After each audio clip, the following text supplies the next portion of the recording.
Welcome to Wild and Weird Radio Live. Let's get a real quick audio test because last week, man, I don't know what was going on. So, you folks out there in the audience, let us know if you can hear us okay. Boy, do we have a show scheduled for tonight, man. So, first, let's get everybody welcome in over on the comment side. Joseph, uh, do the roll call, if you will. I see a lot of our regulars over there. Yeah, We got some new people. We're sitting over here. We got James Boggs hanging out. Brandon's obviously here with us in the show. This time. We got Jennifer Walker hanging out with us. It's first time I've seen Jennifer Walker in the chat, at least while I've been here. Welcome, Jen. So good to see Jen back out there with us. We got Ike. There's Ike is out Ike. there hanging Ike's out there. See Ike. Teresa's with us.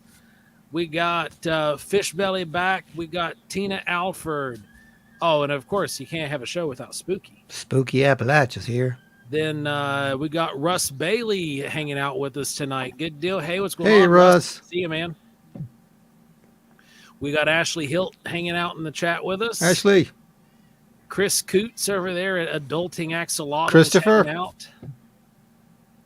So, and Boone's here. Is back hanging out with us again. Boone's here.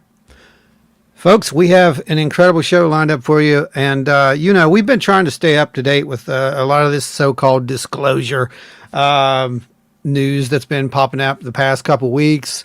You may have heard a little bit about that. If you haven't, you've been on Mars and you've been back to our home planet. But I could think of no one better that we could get a hold of to have on this show to discuss the implications of this, regardless whether it be true, whether it or not. We're going to go over a lot of stuff tonight. And I couldn't think of anyone better than to have Reverend Michael Carter, a good friend, and you may recognize him. He's in a little show called Ancient Aliens every now and again. He is also our resident ancient alien expert tonight. And we're going to be talking about a little bit of that stuff. Right, Mike? Yeah. Look, these are exciting times. And no matter how you define disclosure, the cat's out of the bag. And we need to start looking at, this is our future, our children's future, our future. Yeah. And so it's a great time to be alive, and it's a great time to just to be with you guys and to get the ball rolling with like-minded people. Yeah, that's right. That's what it's all about. Yeah, it is. And I know that me and you had this conversation. We've been watching this for a while. We've been watching this slow boil up to this eruption that we just got. And I know that you had said something to me right after we had first met and started having our first conversation. You said it's coming, but it may not be what people think it is. I remember those words. Yeah.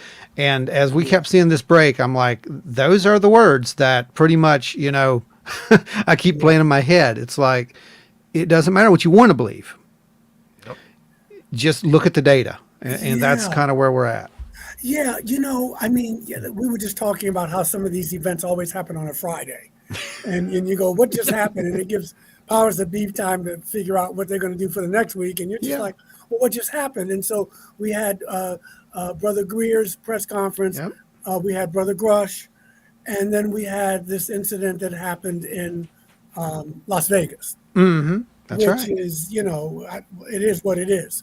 And so, if you look at the historicity of this, and we'll go into it, obviously we got 2 hours. Yeah. It's if we can go back to the Creator Treaty, which supposedly Eisenhower had made with this group of folks. But even if we go back to Carol Rosin talking about Werner von Braun, who came over with Operation Paperclip and dubious background, Nazi, maybe not a Nazi. It's like every Confederate soldier who fought wasn't a slave owner. So, you know what I mean? It gets a little blurred. But whatever he was, he came over here. And he told Carol Rosin back in the 70s, gave her a kind of a timeline about what was going to go on. And first it was going to be Russia, which is always Russia to a greater degree. And then we were going to be in the Middle East, and there would be terrorism we need to fight. And then there was going to be a big rock was going to hit us, an asteroid was going to hit us. And then he said the final card would be the extraterrestrial card. He said, and we would go to war with them, and all of these things would be based on a false narrative. And as you see with, and I want to be clear, I know everybody in our government's not corrupt. I mean, you don't have to tell me that. Yep. And I know you know that. Yep. But there is a group of people who have unchecked power. Yeah. And so here they okay, we're going to call them UAPs now, and so and now we're going to and now we got all these military folk who now they control the narrative. I feel that they knew the cat was going to come out of the bag. No lie lives forever, Nietzsche tells us, and so they can say, okay, well, we were going to tell you, but for various reasons we couldn't. But now we control the narrative, and now, okay, they do exist, but they're a threat. Yeah, they are a threat. And granted, I don't agree with everything Brother Greer says. I'm not saying that everybody who visits this planet wants to sing John Lennon's Imagine or Kumbaya. I get that. But when a pickpocket sees a saint, all he sees is pockets. And we've got to change our consciousness that every time there's something we don't understand or makes us uncomfortable, we got to shoot at it, or we got to say this is national security. And so the narrative has changed, and here we are. In these, there's an old Chinese proverb. Some people call it a curse. May you live in interesting times, and we sure as hell do. I think that's become the motto. Man. Right? The biggest flag for me personally, being prior service, was whenever they declared it a matter of national security. Why would it be a matter of national security if it's just UFOs or strange aerial phenomena flying around in the sky? Sounds like they wanted to enable the Patriot Act. Well, or why would it be a matter of national security unless we have, if looking into these things and understanding these things might mean them finding out what we just heard this here in the last week would come out. Right. This was a matter of national security, that we actually know what these are. We've got them. We've been reverse engineering, and we want to keep that behind closed doors because we don't want everybody else to know that we got them. And what I think that's a dangerous area to be in, because you are literally talking about, there's multiple speculations, right? I think one of the more interesting things that Michael brought up there was, Werner von Braun, that whole story. He literally says that we would go to war with them, right? Yep. Like, okay, so look, everybody has this weird thing about the fake alien invasion, right? But he just said it's not fake. He just said that we're going to be the one who's basically the instigator. So did they know? And Greer said we've been shooting at them, and we know how to jam their radar. There's evidence of this. They crash, Yeah. So that's hostile.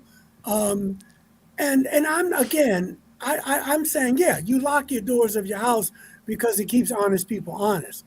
But to immediately go on the defensive, and like, Picard says, and I don't know which Star Trek it was, national security is the age-old cry of the oppressor. I can do anything I want to you in the name of national security. You're absolutely 100%. I can do anything I want. Yep. And if you don't go with the program, then you're a traitor. You're unpatriotic. So what was also interesting with Brother Greer, and we there was a powerful press conference, and one of the things that was interesting is that everybody's asking for money. Greer's asking for $50 million. It's like disclosure. They were. But, can you lend me $1? So everybody needs money. You really did. Money is probably for weapons and these other black projects and what have you. But what was interesting to me, the irony, is that Brother Greer mentioned Ike twice, but he never brought up this treaty. because if that is true, if that's a smoking gun, and Corso, Lieutenant Corso talked about this, and my it, and I wouldn't want to have to make that decision, but so because that's it's my wife or my child, it's the country, but we're here because of that treaty. Yeah, that's the where theory. we are now. Yeah. Because and one other thing, guys, because I don't want to take all the air out of the room. Another reason to talk about this is national security, because who knows how many times we've come close to nuclear war or had an exchange, because these brothers are maybe flying and that you don't know if this is an alert, and just a miscalculation, and we'll all be glowing in the dark. So I think that's something else that's factoring in. Oh, it is. Absolutely. That was actually touched in that News Nation, the extended interview that they were talking about, because, right, with Rush. They were actually showing the treaty that, basically said, look, we won't, it's not us. Don't start firing. There's something over, if there's something over your country, it's not us. That's, to me, that, I don't know. You always heard my theory on this, that there's always two sides to these things. Maybe there's multiple at this point. Well, there's three. Throw the there's government in, and then there's the truth. There you go. And then somebody just said the government's not afraid of aliens; they're afraid of losing control. I say that'll preach, because that's what this is all about. Domination. Because if I got all the technology. Oh yeah. You won the game. I got it. It's my world. Yep. That and all the oil and water. You're absolutely right. I mean, it's a dirty business, brothers. Oh, it really is. I mean, that's the whole thing. And, I thought it was very interesting. I have a couple of clips here that we're going to play and you can comment on. But these are some of my favorite clips from that interview on News Nation. With Brother Grush? Yeah. Brother, is he going to live a long life? I don't know. Man, I think he will. Right? But you know what? Because remember, how many more are coming out? I can't discuss certain things, so he was told what he could discuss. So that's literally the clip I'm getting ready to play. The Roswell clip. Maybe he'll be okay. But boy, I love the Roswell clip. How he addresses this. Man. It's great. Let's hear Brother Grush. Grush says shortly after the dawn of the atomic age, another major crash recovery took place. You've probably heard of it. What can you tell me about the Roswell craft? Fortunately, those details were not approved for me to talk about right now. I mean, there you go. If this was just a Roland Sonda weather balloon, which he says it wasn't, by the way, he actually went into that discussion. I mean, why would you, of all things, you're saying aliens are real, okay, first of all. I know I'm using that word. I don't like to use that word, but we're using it because they are. Call them star people, whatever you want to call them. Yeah. So our visitors are real, right? But by the way, something happened to Roswell. We can't talk about that, but we can tell you that there were bodies of non-human intelligence. Yeah. But we don't want to talk about Roswell. What happened at Roswell? Well, you know what? Listen, but if they admit to Roswell, they have to account for people being murdered, people being in the wrong place at the wrong time. Yes, it's Pandora's box. And they have to account for that. You know what I think, brothers? I think that in order to get to the bottom of this stuff, some of it, we'll never get to the bottom of all of it. Yeah. Maybe we should do what South Africa did with Mandela. We should have a Truth and Reconciliation Committee. You can't go back and bring back these brothers and sisters who were, zapped or in the desert. Or you just can't. It's gone. But maybe more people would be willing to come forward if they, and it worked in South Africa for a minute. I mean, they were going to destroy each other, right? Yeah. And it happened. But we had this committee. I don't know who would head it up. Probably very different people who are heading up some of these committees now. And we just reconcile. We're going to tell the truth.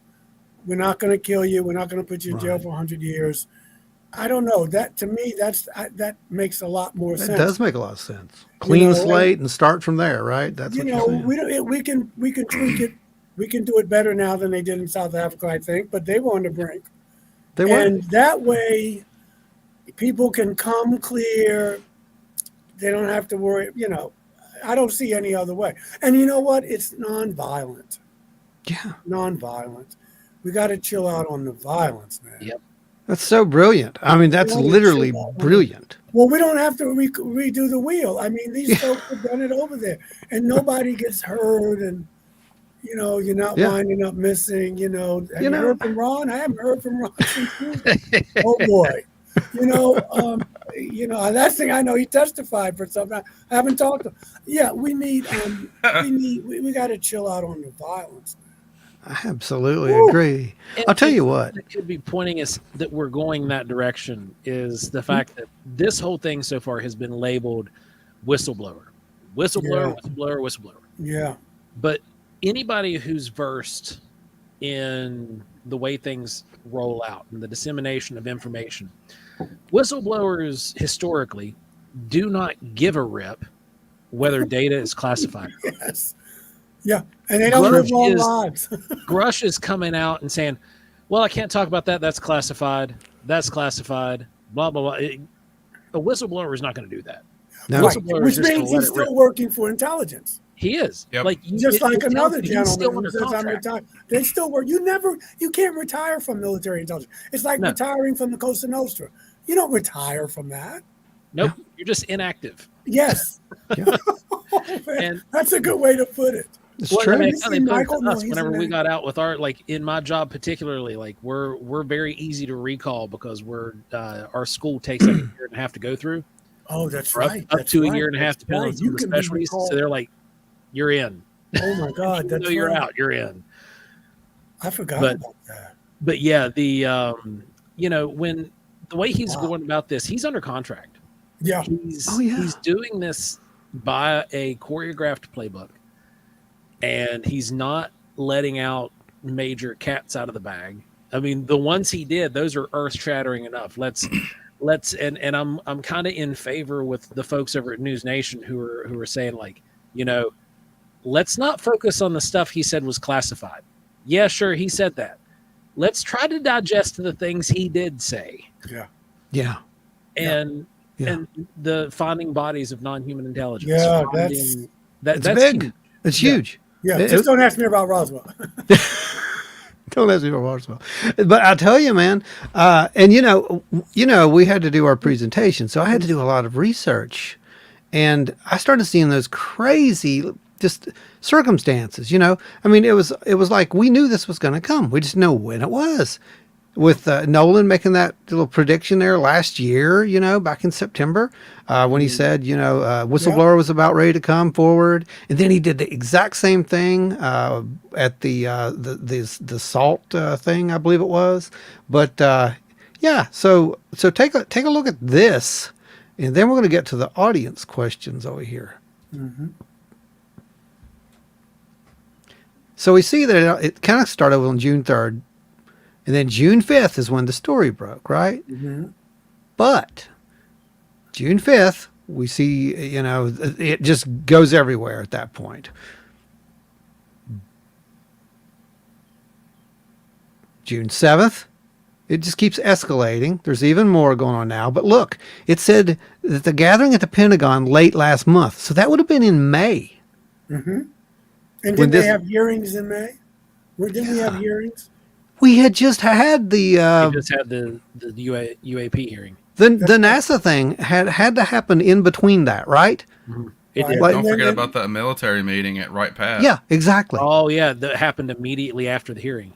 So there was multiple signs that this was about to break, and then you had, of course, Nolan who went over there and says the creation of a whistleblowers program specifically that allows people from within, I'm going to say this, who've been working on the reverse engineering programs, reverse engineering of objects, so that they can come in and break their oaths, but it's specifically just to talk to Congress and give that information in classified settings. And that the most recent one that happened was just last weekend, and it created quite a hornet's nest in Washington. There you go. And then you have Greer coming out. Yeah, Which I gotta say, I watched it. I think all of this is choreographed. Yeah, I watched the Greer thing. I just wanted to just, get a glimpse on. You can't pay attention to this and not look at both sides, regardless of what the man's done in the past. Right. He's done a lot he has done a lot. For UFO disclosure. He has. Whatever you think of him, he laid the groundwork. But he did. He did. And you can't argue that. Some of those witnesses that he had on there. I mean, I'm just like, if a quarter of what those witnesses are saying is true, like, they've worked on these vehicles. They were threatened, not to come forward and say these things, and it's just like this is just an episode of X-Files. I mean, it is. But again, it's all controlled by military. Yep. So experiencers. Yeah. We don't want to hear about some of them are benevolent, or we don't want to hear about. We have now co-opted this, and we are going to control this whole narrative. And Greer says he's an experiencer. I take his word for it. I'm not going to say he's not, but he's really the only high-profile experiencer. I do wonder how where he's getting all this info and his contacts from. And I'm not trying to imply anything. I'm just wondering. I mean, he's got more contacts than probably some diplomats have. Oh yeah. And you know what I'm saying? So, but it does raise these questions. Where are you getting your information? How are you getting your information? But he's putting it out there. I mean, you can't. It looks pretty transparent to me. Yeah. As far as what these people were saying, some of their stories were heartbreaking. And Greer has delivered. Yeah. He has delivered. It's just, but there's always more questions than answers. Is it a coincidence that all this happened on one weekend? No. There's right. no It's way. rhetorical. It's just that. Yep. So somebody's talking to somebody, but one thing is the cat's out of the bag, but it's about who controls the narrative. I think that was the key to get the cat out of that bag. And now, even if they say, yes, Roswell happened, yes, these things happen, but we didn't know how to break it to you, but we're breaking it to you now, and just trust us, but these are the bad guys. Yeah, I don't buy that. Do you? Right. No, Werner told us. Yeah, right. I don't buy that old narrative that these are some enemy invading species. These have been here forever. We're going to talk about that too. Jennifer's got a good question. Jennifer's got a great question. So do you guys think the whistleblower was told to disclose this information by the government? And I'm going to add a tag on the end of it and why. Yeah. Well, I'm going to add another tag. What part of the government? Because we all know there's a part of the government. Because we wind up bashing the entire government, and they're good people who work. Yeah, there is. Going to work every day. Yep. Feeding their kids, carrying on, But as Greer, talked about, I forget the late senator from Hawaii. There's a government within the government. So if there's this kind of rogue government, or these people that are not accountable, military, industrial, entertainment, whatever, complex, then I would say to our sister's question, yeah. But as you said, why? But also, what part of the government who's his handler? Yeah. Who's the handler and what organization is he a part of? Yeah, what organization? I mean, we've heard and that we'll never story. find that out, but no, we won't. He's been told. A lot of the stuff he said was not news to people who are experiencers or have been in the business of this phenomenon. But for the general public, this was mind-blowing. So somebody is telling him this is as far as you can go. But what he's saying, we know it's true. Yeah. Yeah, it's stuff that people who are in the community have known because you've heard stories from experiencers. We've heard stories from investigators and researchers. Well, you know somebody who knows somebody who knows somebody. Yeah. Yeah. And I think why was addressed with Greer. You know, if what Greer is saying is up to snuff, he was saying there's a timeline, and we've been saying there's been a timeline for a long time. So I've got a little something. I just want to read this one quote. I was looking through this week. I found this. It's a coincidence. I found this. That looks like checkmate to me. I found this on the shelf. I got this. We got this from Stanton. Stanton. Yeah. Okay. And this is the summary of just the part. I just wanted to read this because I was just like, this is crazy. Now keep in mind, he wrote this back in 1990. Ooh, So he says, back in the day. yeah, right. The bottom line is that the documents were therefore to be considered genuine, and that a small group within the U.S. government has managed to withhold from the people of planet Earth the proof that man is not alone. This does not mean that I have been able to stamp the discussion with finality. Too many documents which might cast light on the basic questions are still being withheld by agencies of the United States government. Wow. It appears that these MJ-12 documents are the most important documents ever leaked to the public and should be the focus of a great deal of investigative attention. So what happened with that, we all know. They were debunked. They were thoroughly debunked based upon a typewriter, if I remember correctly. That was one of the arguments that... Right, it was the typewriter and the ink and the paper. Yeah. Oh, my God. Yeah. So they thoroughly went through and just destroyed, this. But this is his write-up on Majestic 12, the documents, and why they are actually real. And I'm glad I got this because now it makes more sense. Well, it makes more sense now than it ever did. Yeah. And I think that was the most terrifying thing when I heard about this, because everybody was like, oh, they focus on the aliens, because they were like, oh, are you saying that they're malevolent aliens and people have died? Wait a minute. Yeah. You just told me that there's a secret organization within the government who ordered people to be quiet and possibly silenced people.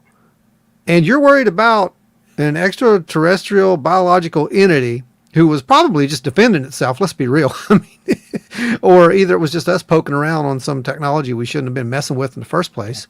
Right. And this is what Ike said about, when he lost control of it, beware the military industrial complex. And so this is going back quite a while. And, we keep hearing it. Shadow government within the government, a rogue government. There's because listen, brother, there's still people out there who think the president runs the country. Yeah, I know. Yeah. That's the sad part. Right. Oh, yeah. But okay. So Terry had asked, has anyone else seen the story of people seeing fighter jets engaging a UFO in Michigan? The only one that I'm aware of is the one that took place with the balloon. Yeah, that's the only one I'm aware of. Yeah. Then we've got Fishbelly. Do you believe any Earth government is in charge, or disclosure benefits aliens the most? So is any Earth government in charge of what disclosure is going to happen, or do you think the disclosure benefits the aliens the most? I don't know. I would say which star people are you talking about? It's so many of them, right? And they visited here. I don't know if it benefits star people at all. I mean, we're a planet that's gone crazy, so I don't know who. I know that it benefits, and Greer talks about it, and Ray Charles can see it. It benefits. Hey, Mark. It benefits the government to keep the status quo. No one wants to talk about free energy, which Greer is talking about. No one wants to talk about, ExxonMobil doesn't want to talk about it. British Petroleum doesn't want to talk about it. The medical, Big Pharma doesn't want to talk about it because there's too much money to lose. Wall Street doesn't want to talk about it. Lockheed Martin doesn't want to talk about it because they're making armaments, they're making weapons.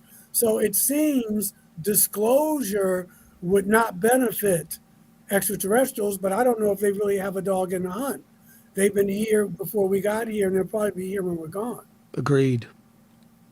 But Adam I did. like Adam. Look what Brother Adam's Yeah, talking about. Adam has a good one here. Yeah, and it's taken away from contactees. It's taken away from experiences. You know what? We get on these podcasts and we talk about our experiences. This is hypothetical, but it could happen. You know what? If this really got out of hand, we could be charged. For anything. You're colluding. Maybe you got some microbes on you. You got some diseases on you. I mean, if it went that far, all of us saying, "Well, we've had contacts," it would be that easy. could turn on us in the long run. I don't think it will, but what has turned on us is that, that the powers that be have co-opted this. It is out of our hands for now. Beth Duncan brings up a pretty good point here as well. My thought on this is that because of all of the phones and technology and the ways that we can record things and catching these things is that the government would rather admit that it's all true now rather than deny anymore as if it looks like they lied. I think she's got a point, and that's what we were discussing. I think we were implying it. One day, somebody's going to take this phone, and they're going to take a picture of someone getting out, someone getting in, someone, and you can't explain it away. It's not a balloon. It's not someone dressed up in a costume. And so in order to get out in front, look, when you were a kid and you told a lie and you got caught in it, what did you do? I know what I tried to do. I tried to say, well, I'm going to tell them before you tell them. Yeah. Okay? I'm going to try and get out in front of this thing. Well, that's what's happening now. Yeah. That's what's happening now. It is. I mean, it really is. It's almost like this is a confession. No one told you. We told you. Yeah. We're honest. We told you. Yeah. Trying to come out clean. I think that's the thing. I think you're dealing with, you're dealing with a group of people who probably do want to tell the truth. Some who are pushing them back, because we've been seeing this push back and forth like constantly, right? I mean, ever since this started, like someone would come out and be like, "Oh, this is happening," and someone would come out immediately next week and be like, "Oh, nope, this is all just this." Hey, here's a case in point. During the great balloon escapade here, the past, at the beginning of the year, well, it's UFOs. It's a balloon. Well, it's not earthly. It's what did he say? It wasn't any known aircraft. It's a balloon. Exotic in nature. And then the next time, well, we're going to go and retrieve the material. Hey, did you see this balloon we shot down off the coast? Look, we pulled it out of the ocean. Yeah, but what about that stuff you shot down over Alaska? Oh, well hey, look at this balloon we pulled out of the ocean. It's got sensors on it. And that's literally how it went. Like they controlled you think maybe that has whole something narrative. to do with all this lately? Of course it does. And the thing is, if we talk too much about balloons, that takes you back to Roswell. Remember, they don't want to talk about that. I'm serious. Look, You're right. We see these Tic Tac things. I mean, it's hidden in plain sight. This is not the first time. People saw Foo Fighters in World War II. Yes. Those were military planes in Vietnam. Yes. People saw things. So you can trace this back. When I saw the balloon thing, I was like, wow, this is like Roswell. We're doing this again? I can't tell you about Roswell. But this is not the first time that don't, Michael, stop Roswell. So anyway, how do you think this will affect? Oh, my sister there. Hey. So look, this woman was a wonderful healer, by the way. It won't affect the election because that's why they're not talking about it. Biden's not going to talk about this one in an election year. He wants to keep his job. The only way that it's going to affect the election is that during the questions and answers, what are they called? The big discourse they do on TV. I can't think of the word right now. But anyway, I think that's the debate. Are you talking about the presidential debate? Yeah, the presidential debate. Yeah. Valiant Thor is going to come out on stage. Yep. They're going to come out on stage and they're going to start saying, well, I'm going to give you this. I'm going to come out and we're going to promise to give you this and this. You know what I mean? But it hasn't worked in the past. I don't know. But there wasn't legislation like this that's been put out for whistleblower protection, and there also hasn't been a big guy come out and talk. He won't. Biden's not debating anybody, at least not yet. And I think they'll keep us distracted with Trump and, anything they can. Because I got to tell you, this is the bigger story, right? Yes. Right? And no one seems to really since the birth in Bethlehem, people are like but ne'er a dog bark. No one's saying anything, and it's almost like we're keeping it alive, people doing podcasts and stuff, because now it's all about Trump. It's about all They these changed it. distractions. Ukraine, are we sending weapons? The climate is changing. They can keep you going with that you won't even be talking about it because the mainstream media is not picking this up. And you know what's funny about the whole thing you were just talking about? We're talking about these, these issues, these wars, they're going on the planet. Ukraine is for one, and rumors of wars. And yeah, there you go. It's So a mess, brother. so we're talking about all this, but here's the thing: we allegedly have technology that can literally do away with war, Yeah. and yet Well, who wants it's to do only that? yeah, exactly. That's the problem. I'm making money. Bingo. And I I need think that's money. where it comes down to, I man. got to send my kids to school. I got to buy one of these big bombs. Yeah. I got to get them through college. Come on. So Fishbelly is saying that aliens abduct people. They may want volunteers for the next phase. Our culture is adapting to surgically altered humans. Yeah. I mean, we are surgically altered. Yeah. We are. I mean, that's what Zachariah Sitchin was telling about. the scary part is I kind of believe it at this point. Yeah. Yeah. With the Anunnaki and all these. Yeah. folks. Yeah. They're slowly Ooh. creating Just cyborgs with two all babies, these new just two limbs and babies, stuff they're yes. making. You said the A word. I know. Terry's referencing I'm Michigan sorry, I shouldn't stuff have- here, saying it was No, on a we're going to story talk about it. that they read today, and it was on Coast to Coast AM. I had to check that out. What is it? Talking about the Michigan dogfight. Oh, The, well, we're going to need to see Scrambler that. with the UFO. Anybody want to get us a link to that? Yeah, Terry, if you can Oh, go grab that link and just shoot it up in the comments, we can take a look at that. One thing I was wanting to bring up about the Alaska incident with the supposed balloon. What if they actually did find something and all this stuff is slowly getting us prepared for them to show us what they actually found? They'll never show us what they found. That's my take on it. I don't think they'll show us what they found. I really don't. And if they do show us, like, proof, like these guys are saying, we've seen proof. They've seen proof. Well, wonderful. We're not read into the proof. We can't see that.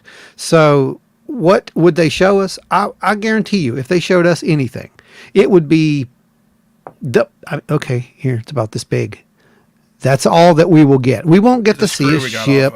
Yeah, we won't get to see a ship. We'll get to see a little piece of metal and a big, thick write-up about, what it's made of. We don't know what that means. None of us knows what that means unless we're some kind of chemists. And I mean, that's all we got with the metamaterial. that's what I'm getting at. Yeah.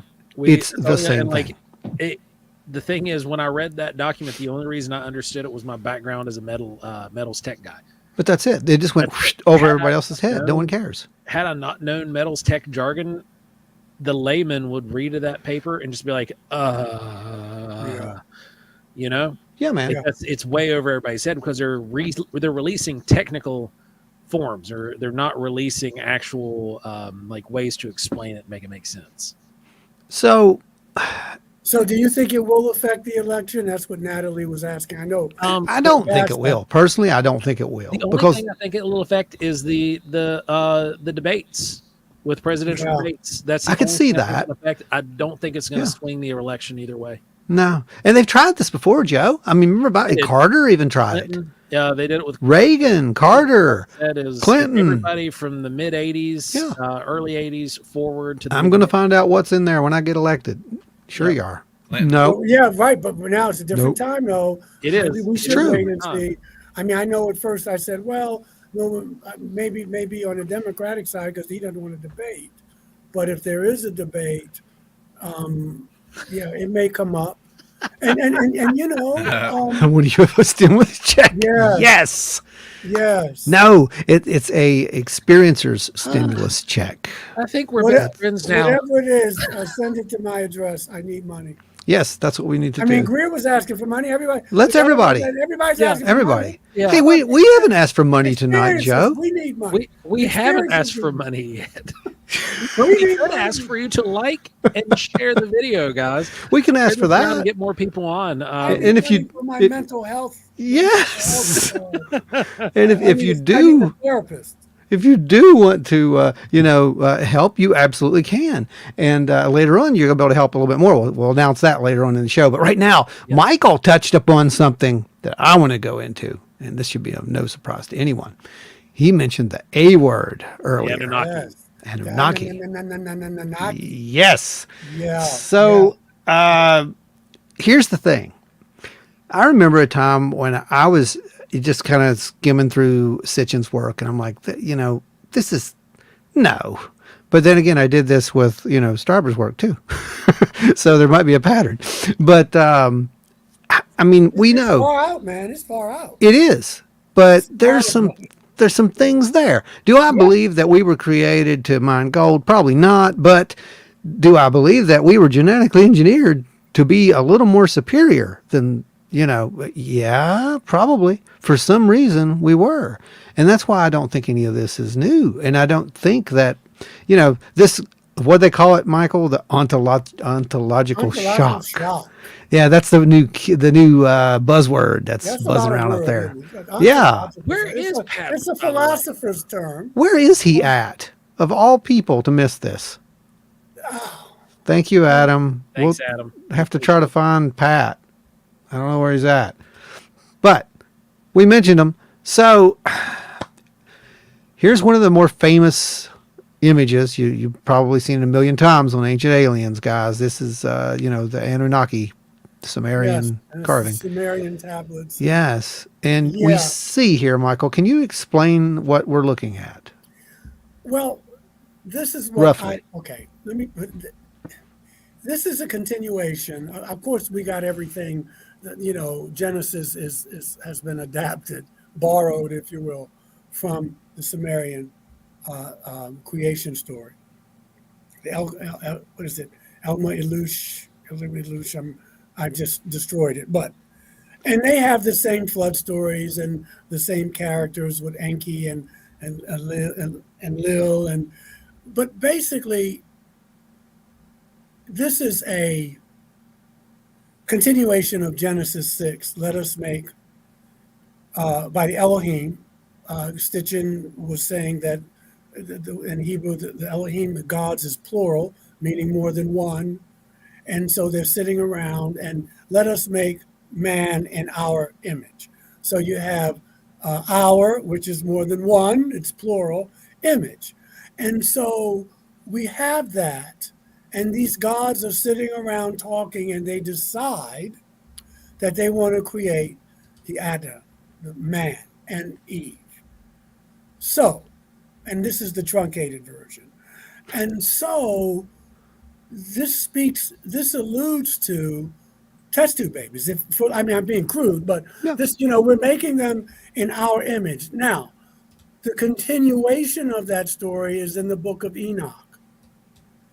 Because remember, in Genesis, it talks about the sons of God, meaning these brothers up in the sky, saw earth women and married them. And that was good of them. They could have just used them and went on like a lot of men did. So, and they bore giants. Some of them with 6 digits on their face. So here we have, and it's interesting because it brings up they can make love like we do. Well, how were they doing this? But they saw the sons of God, saw the daughters of men, and saw that they were fair, and they took wives, and they had offspring, which we call the Nephilim. Mm-hmm. And then it stops. It goes off. Genesis goes off in another direction. Yeah, there's a gap. Yes. But the rest of that story is told in the book of Enoch. Yes. And Enoch was a scribe. And he talks about the watchers. Now, the book of Jubilees goes into much more depth. It's I'm jumping all over the place, but just give me a minute. The book of Jubilees is an apocryphal Old Testament, and it has the whole story of Adam and Eve, and it's all talking about the Watchers, who seem to be an extraterrestrial race. And they use the word, it's translated, the Watchers. And so it's an apocryphal book. Now, an apocryphal book, just the definition is, it's doubtful authenticity that's been widely circulated. So it wasn't part of the Gospels that were kind of voted on. These were books that were taken out, but it's an apocryphal book. There's also some books called the pseudepigrapha, which means just that we don't even know who the authors were. And in some ways, we don't even with some of the Gospels. So, Enoch, who goes up into heaven with them, Enoch talks about the Watchers as well. And he even names some of them. Yes. In chapter 8, he says, he talks about an angel called Azazel. He taught human beings to make war, swords, knives, breastplates, that kind of thing. Amazarach taught all the how to sorcery, which was probably some metaphysics or magic, and how to use roots for healing and that kind of thing. Armors taught the solution of sorcery. Bacayao taught how to observe the stars. This is what they were teaching human beings. Akabil taught signs and wonders. Tamiel taught astronomy. Asaradel taught the motion of the moon. Now, I'm not saying that this is true, but they came down. It was like 200 or 300 of them, and I guess there was a prime directive that you weren't supposed to marry these women. You weren't supposed to fraternize. And the prime directive, of course, is we get that. Maybe that Star Trek got this from. I don't know. Yeah. But these brothers came down, and they taught these things. Now, obviously, there was some directive, or we can imply that they weren't supposed to do it. They did it. We all know what good sex can do, brothers. We all know. I mean, it can make you go crazy. I'm not trying to give them an out. But when I look at what they taught human beings, I'm just being devil's advocate, no pun intended. Does it mean that they were teaching us things? It may mean that it wasn't so much that it was bad what they taught. We just didn't have the spiritual maturity to handle it. Right. I mean, I'm just saying. There's always another way to look at it. It's another way to look at it, and that we as humans, we've always been bad about taking everything we've learned ever and weaponizing it. Yes. Talk about it. That's been our history. I mean, it's fascinating. It's one of those things where if we were taught these advanced techniques and advanced skills, we're going to weaponize it. This bottom line. It's what's going to happen. From the dawn of time to current day, all the way working up, we had a huge discussion at Withful talking about how, when we came across nuclear power, it wasn't in a way to discover a form of energy. We were looking for a big weapon. We were looking for something to go boom. We discovered nuclear energy the wrong way. We're going backwards, reverse engineering the explosion and trying to turn it into an engine, so to speak.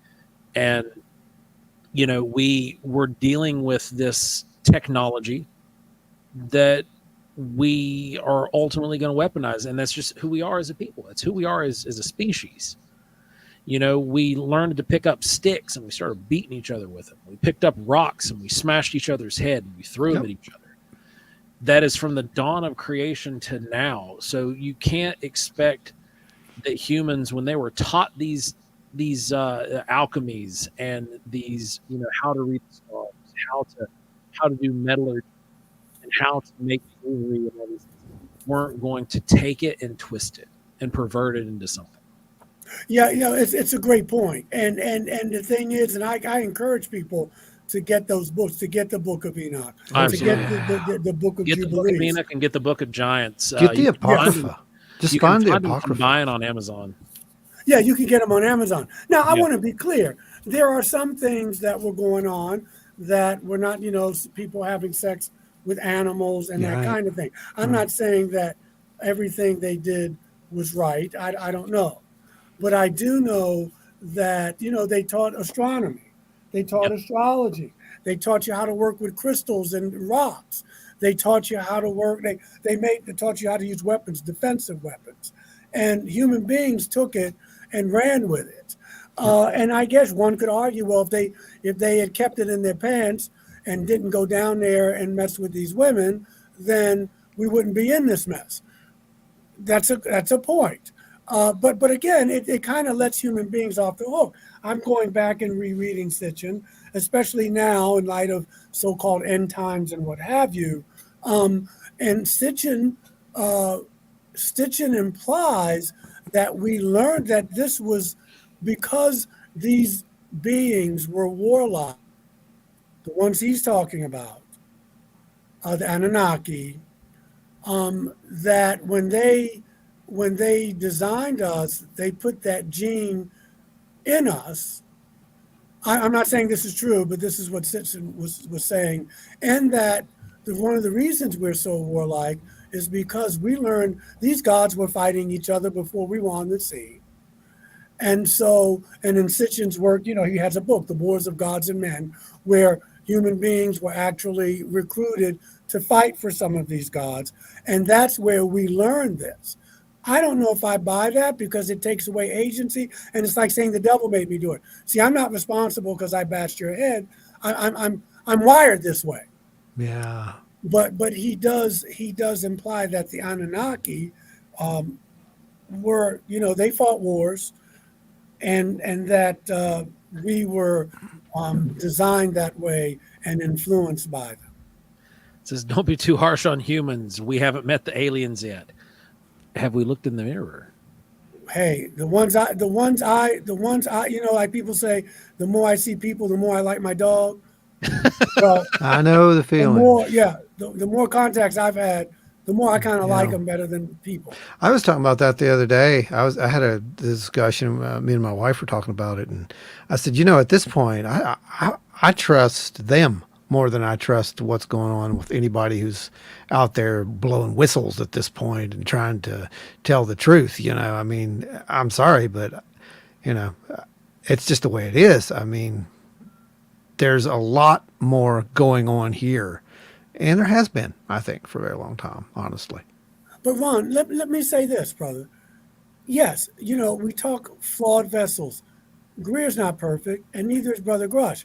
But they put it out there, brother. Man. And that's why I say disclosure may not be what we thought it was going to be. Right. But, because we envision it a certain way.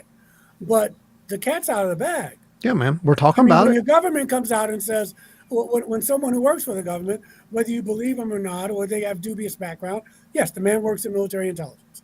But what he's confirming and affirming, stuff that we had read about, heard about, maybe knew about. I mean, you don't want to shoot the messenger right away. Right, man. It's like what I've always said, validation, right? I mean, it's just another form of validation. Yeah. Yeah, I agree.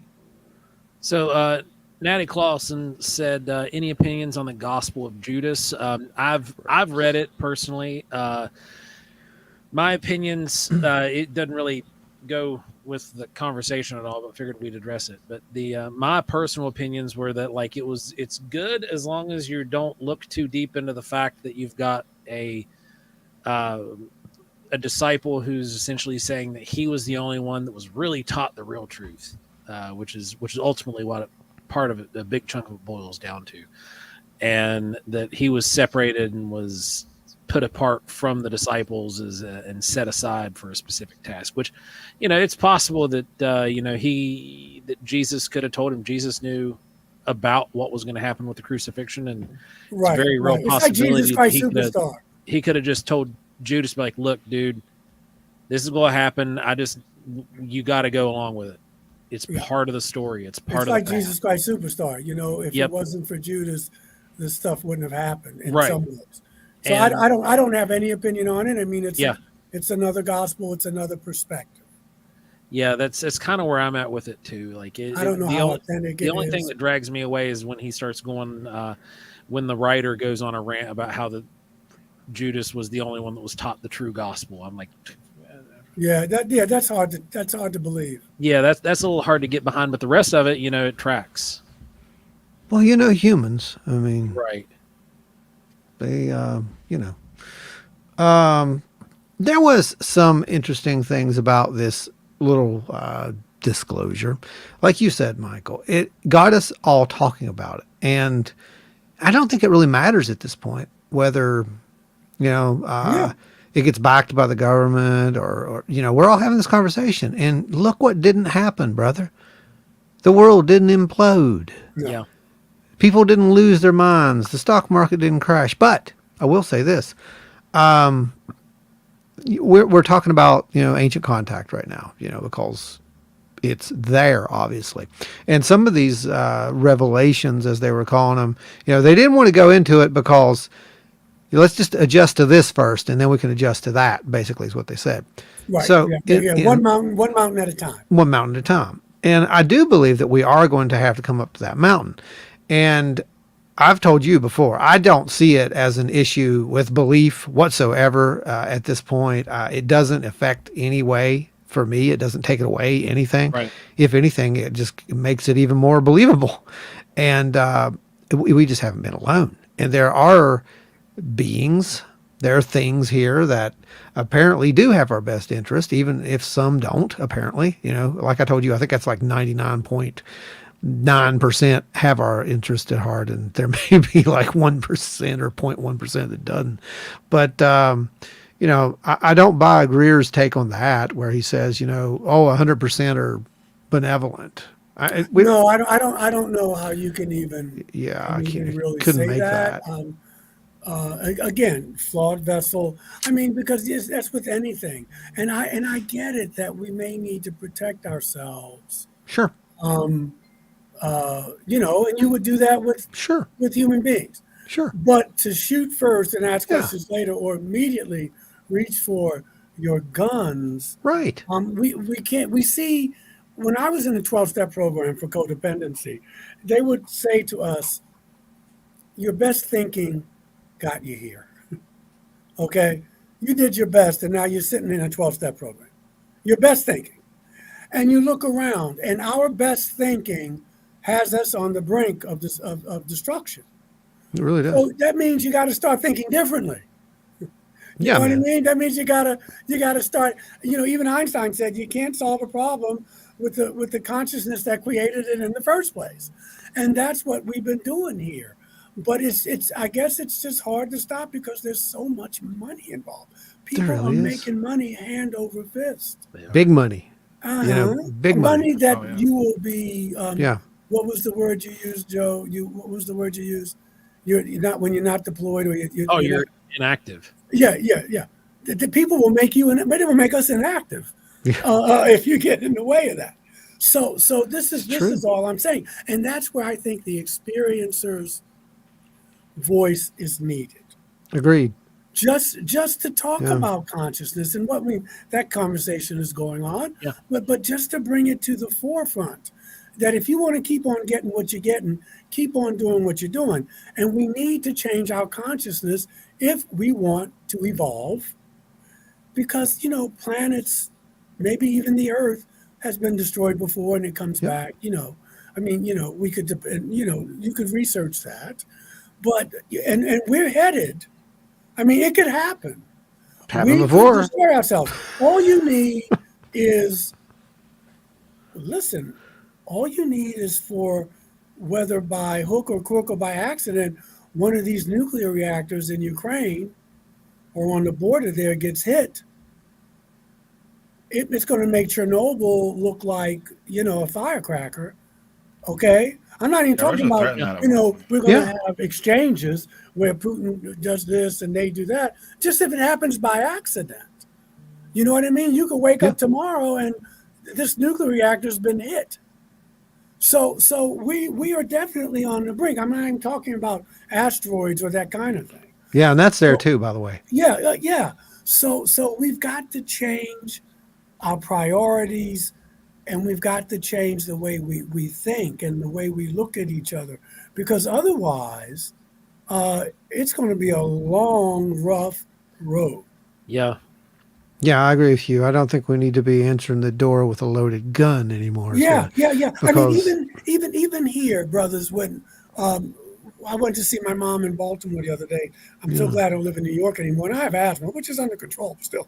But we had all that smog and all that air quality stuff. Yeah. People think it's going to, and there may be a big catastrophic event, but this is the beginning of what's really happening. This is not going to go away. We're going to have more of these fires. We're going to have more orange alerts and whatever. This is just the beginning of that stuff. And it just, the climate change, it's going to affect when you get on a plane to go to a conference and speak somewhere. How it affects the turbulence. I mean, it's going to affect our crops. It affects everything. And we're still selling weapons, playing the same old game, using fossil fuels. Yeah. When there's zero, each other's mothers. when there's apparently 0 point Each energy other. modules, right? I mean, that's the whole thing. That is the whole problem It's with like, this. What does it take? What's it going to take? Okay, Brother Fishbelly. So it says, could disclosure be a psyop perpetuated by the aliens? Not the Some ones people I say know. Yeah. Some people say the ones who are not so friendly. But again, you got to say which ones, because Yeah. there's so many visiting here, and you don't want to paint everybody with the same brush. Just like there's some people in the government that want disclosure to come, and people should know, and there's some people who don't. It's the same thing with this galactic thing. When you say the aliens, which I don't like the word either, Right. what species are you talking about? Who are you talking about? Yeah, I think that's an important. It's important. It's very important, and that's what people don't get, because it's such a. I guess it's just such a strange thing to come into the paradigm, into the lexicon at this point. We've called them aliens forever, thanks to sci-fi and all this, right? It's terrible. But there's more, and if you do the data, you look at the data, you do the research, you'll figure out there's more. That's not just one group or two groups, or this is literally Star Trek. This is a federation, or what amounts to a federation. I know it sounds ridiculous, but that's what Stanton Friedman used to think too. And I used to be like, he's crazy. No. And the more you look at it, yeah, it kind of looks like that is the case, that there is this massive federation of beings, and most of them apparently are members. Earth is not, I don't think. And I think that Earth may be a threat, because I think we found some stuff we shouldn't have. Yeah, I do believe that there is some federation type thing. Something. But huh? but I just can't stress enough that we need to be careful what the aliens, or which ones are you talking. We do that with each other. There's stereotypes, because then you just start shooting at the alien, Right. and I don't want to beat up on Brother Fishbelly. I'm assuming it's a brother, but yeah, you just got to be careful with that. Are you talking about reptilian? Who are you talking about? Because it's very important, because that's how people get hurt. It's how people get hurt. Oh, We great. shoot first and ask questions later. And there's so many races visiting us, or who have visited us. So we need to be respectful of that. I don't know how to answer Brother. What's Tony saying? Why do you think the prevailing theory of UFO being promoted by whistleblower is the extra dimension? Oh, okay, I got you. Because someone he had kept saying that he wouldn't call them aliens, which I can respect that. But why he wouldn't call them aliens is because he said we literally don't know where they come from. This may be dealing with an extra dimensional quality to these beings, these non-human intelligences. Yeah, I think he's lying there. I think we do know where some of them come from. Oh yeah. But we also know that some of them can travel interdimensional. Mm-hmm. Some people who can get here without a ship. Yeah, Okay, there's some I agree. people who can get out of here without Matthew McConaughey. All right. Oh my Right. gosh. Yeah. Did you just do it? He did it. He No, did it. he did. Adam, that's better than anything I could do. He just played it. But He I played mean, it. some of these beings, and some of these beings, you have to say, what does God need with a starship anyway? But Ooh, that's good. But some of these beings can travel interdimensionally, how they fold time over and that kind of thing. But I do think they do know where some of them come from. Oh, for sure they do. I thought it was interesting that this. All right. Oh my goodness! All right, I'm going to do it. I got to do this. Yeah, you can do it. Michael, here we go. Okay.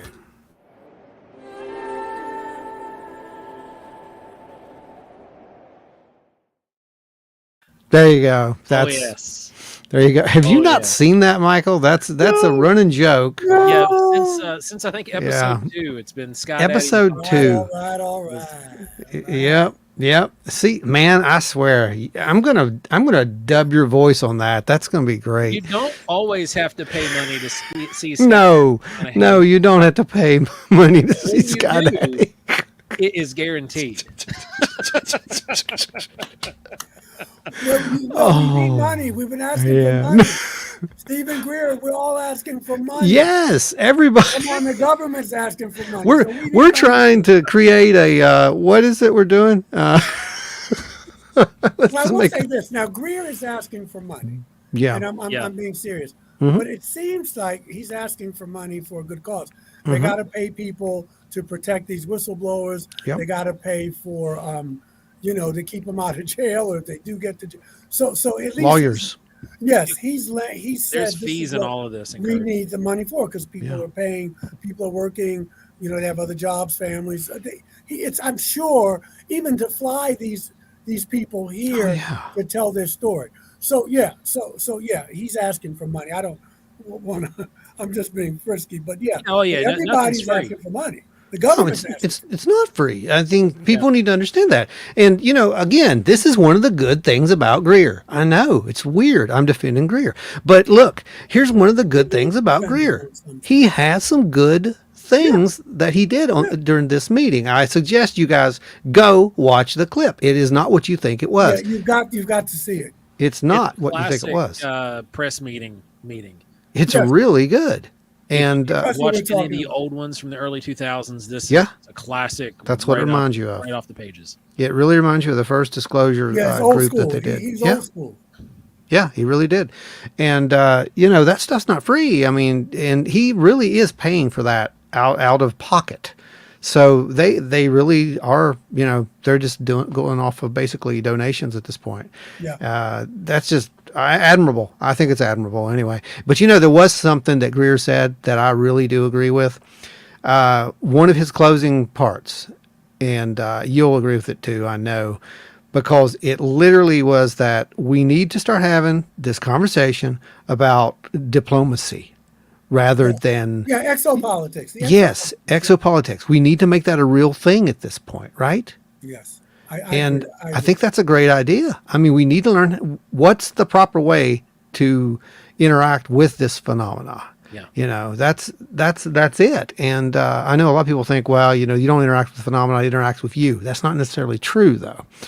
You do interact with the phenomena, but we're talking about interaction on a whole different level. We're talking about face-to-face interaction rather than, some of these things aren't physical. Some of these are non-physical or psychical connections that are basically beamed into our heads, for lack of a better word. That's our communicator, right? Yeah. But yeah. But if we're talking about a physical face-to-face, you and me have both said this. If a gray appears behind me right now, it's going to scare the living crap out of me. It doesn't matter if I know it's okay. If that's, I'm going to tell you. Yeah. So we need to get to that point to where we are comfortable with actually being able to, have these conversations and be able to, hey, look, that's, we can't be afraid of everything is what I'm getting at. Yeah.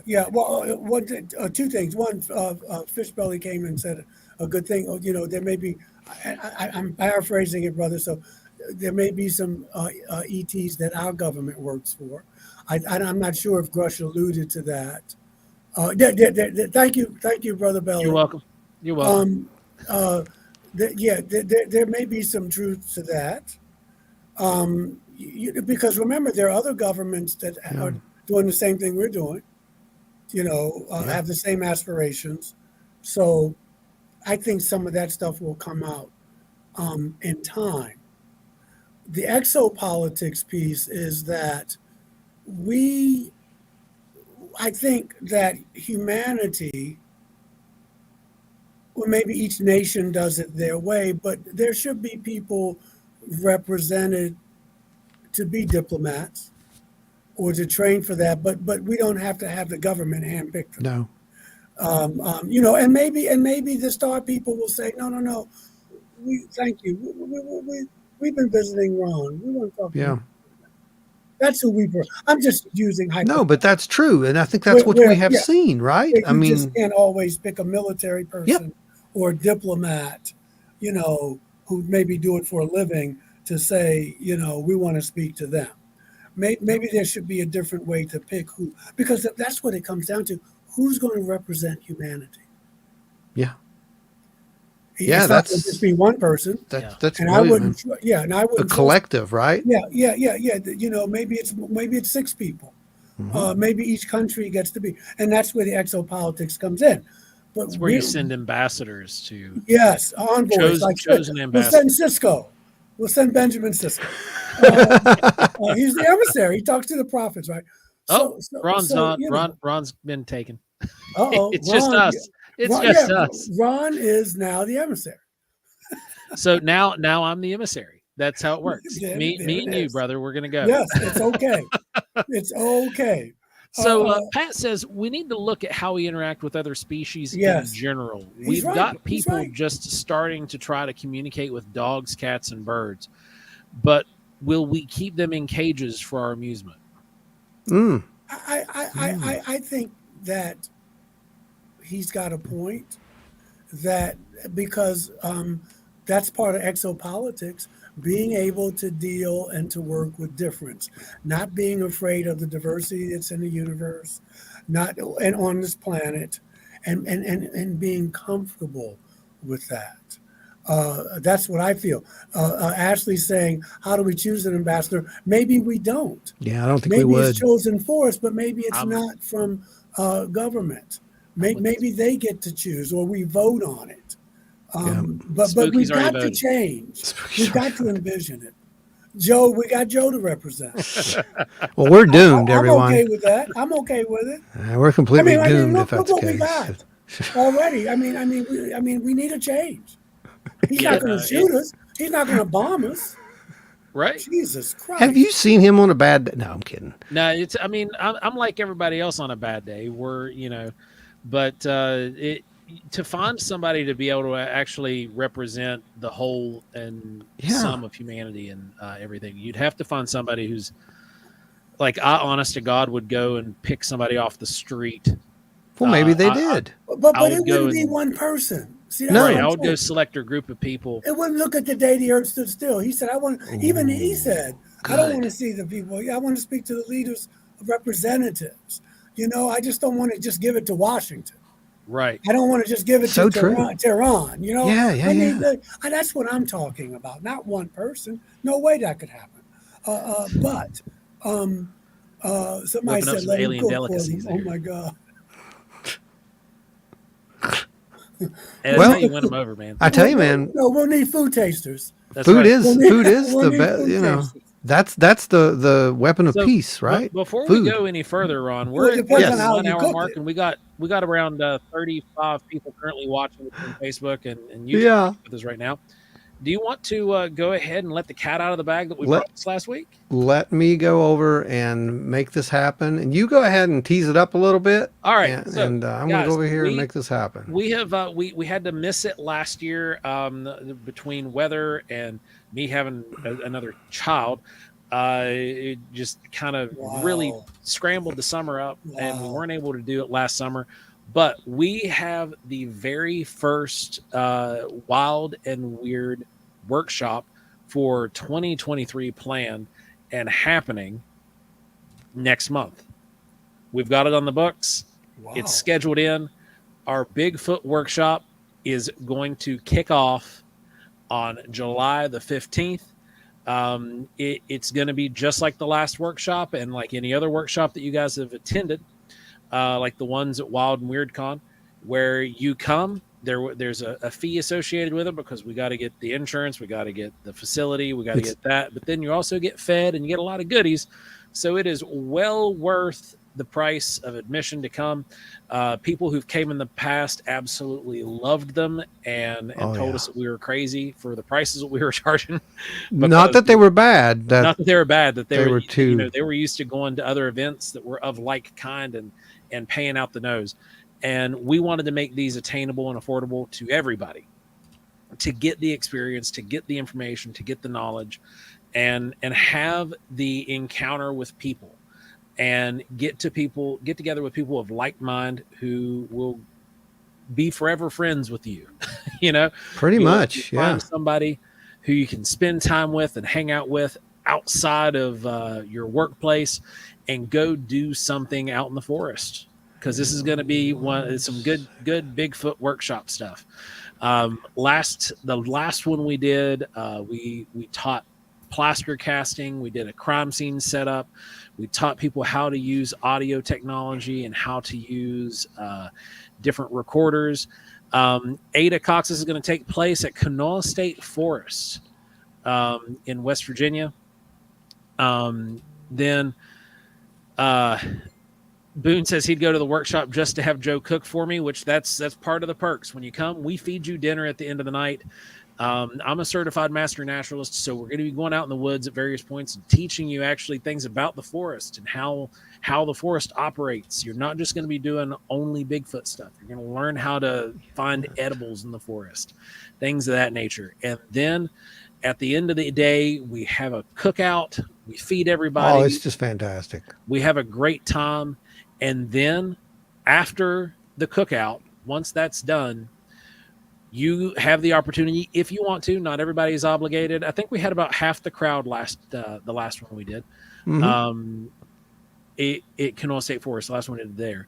We had about half of our crowd stay behind with us because we let you play with all the technology and all the gear that you learned how to use all throughout the day. We put every ounce of it to work because we're taking you into an active research area, a place that we have collected reports in recently, a place that we have collected hard physical data ourselves, and other different kinds of things that you got there that we'd find, like various readings, various tracks, various audio recordings, and possible video and thermal image, all of that stuff in these areas where we do the workshops. So at the end of the evening, you guys get to go. We're opening up to 25 people only. We try to keep this as a small crowd, so that way it's more manageable. It's more one-on-one. Everybody gets to have the absolute best out of their experience. And it's a great time. Absolute great time. So the registration is going to be up at wildandweirdwv.com. Go there. You're going to be able to register. Again, it is only 25 available slots. These will go fast. We're doing them at $40 each. And that covers your goodie bag. That covers food, door prizes that we're going to be giving away, casting, food at the end of the night, and covers everything else. You know, it's a really, really, really good time, y'all. Well, I'm trying to get it live, but no worries. I don't know why it's not showing up. It's I just wanted to go ahead and get it out while we're in the middle of the show here. That way we've got absolutely. We have to put it in shops. After the end of the show, guys, head on over to wildandweirdwv.com. We're gonna probably have it live by that point. If not, then tomorrow morning, and you'll be able to go and register. Good stuff. It's an awesome time. Everybody who's been has had an absolute blast. The last workshop we had was where we collected that possible thermal data of possible Sasquatch. It wasn't possible thermal data. It was a real thermal data of a possible Sasquatch. And it's been verified by folks who worked at FLIR that it's a very large object. It's a big creature.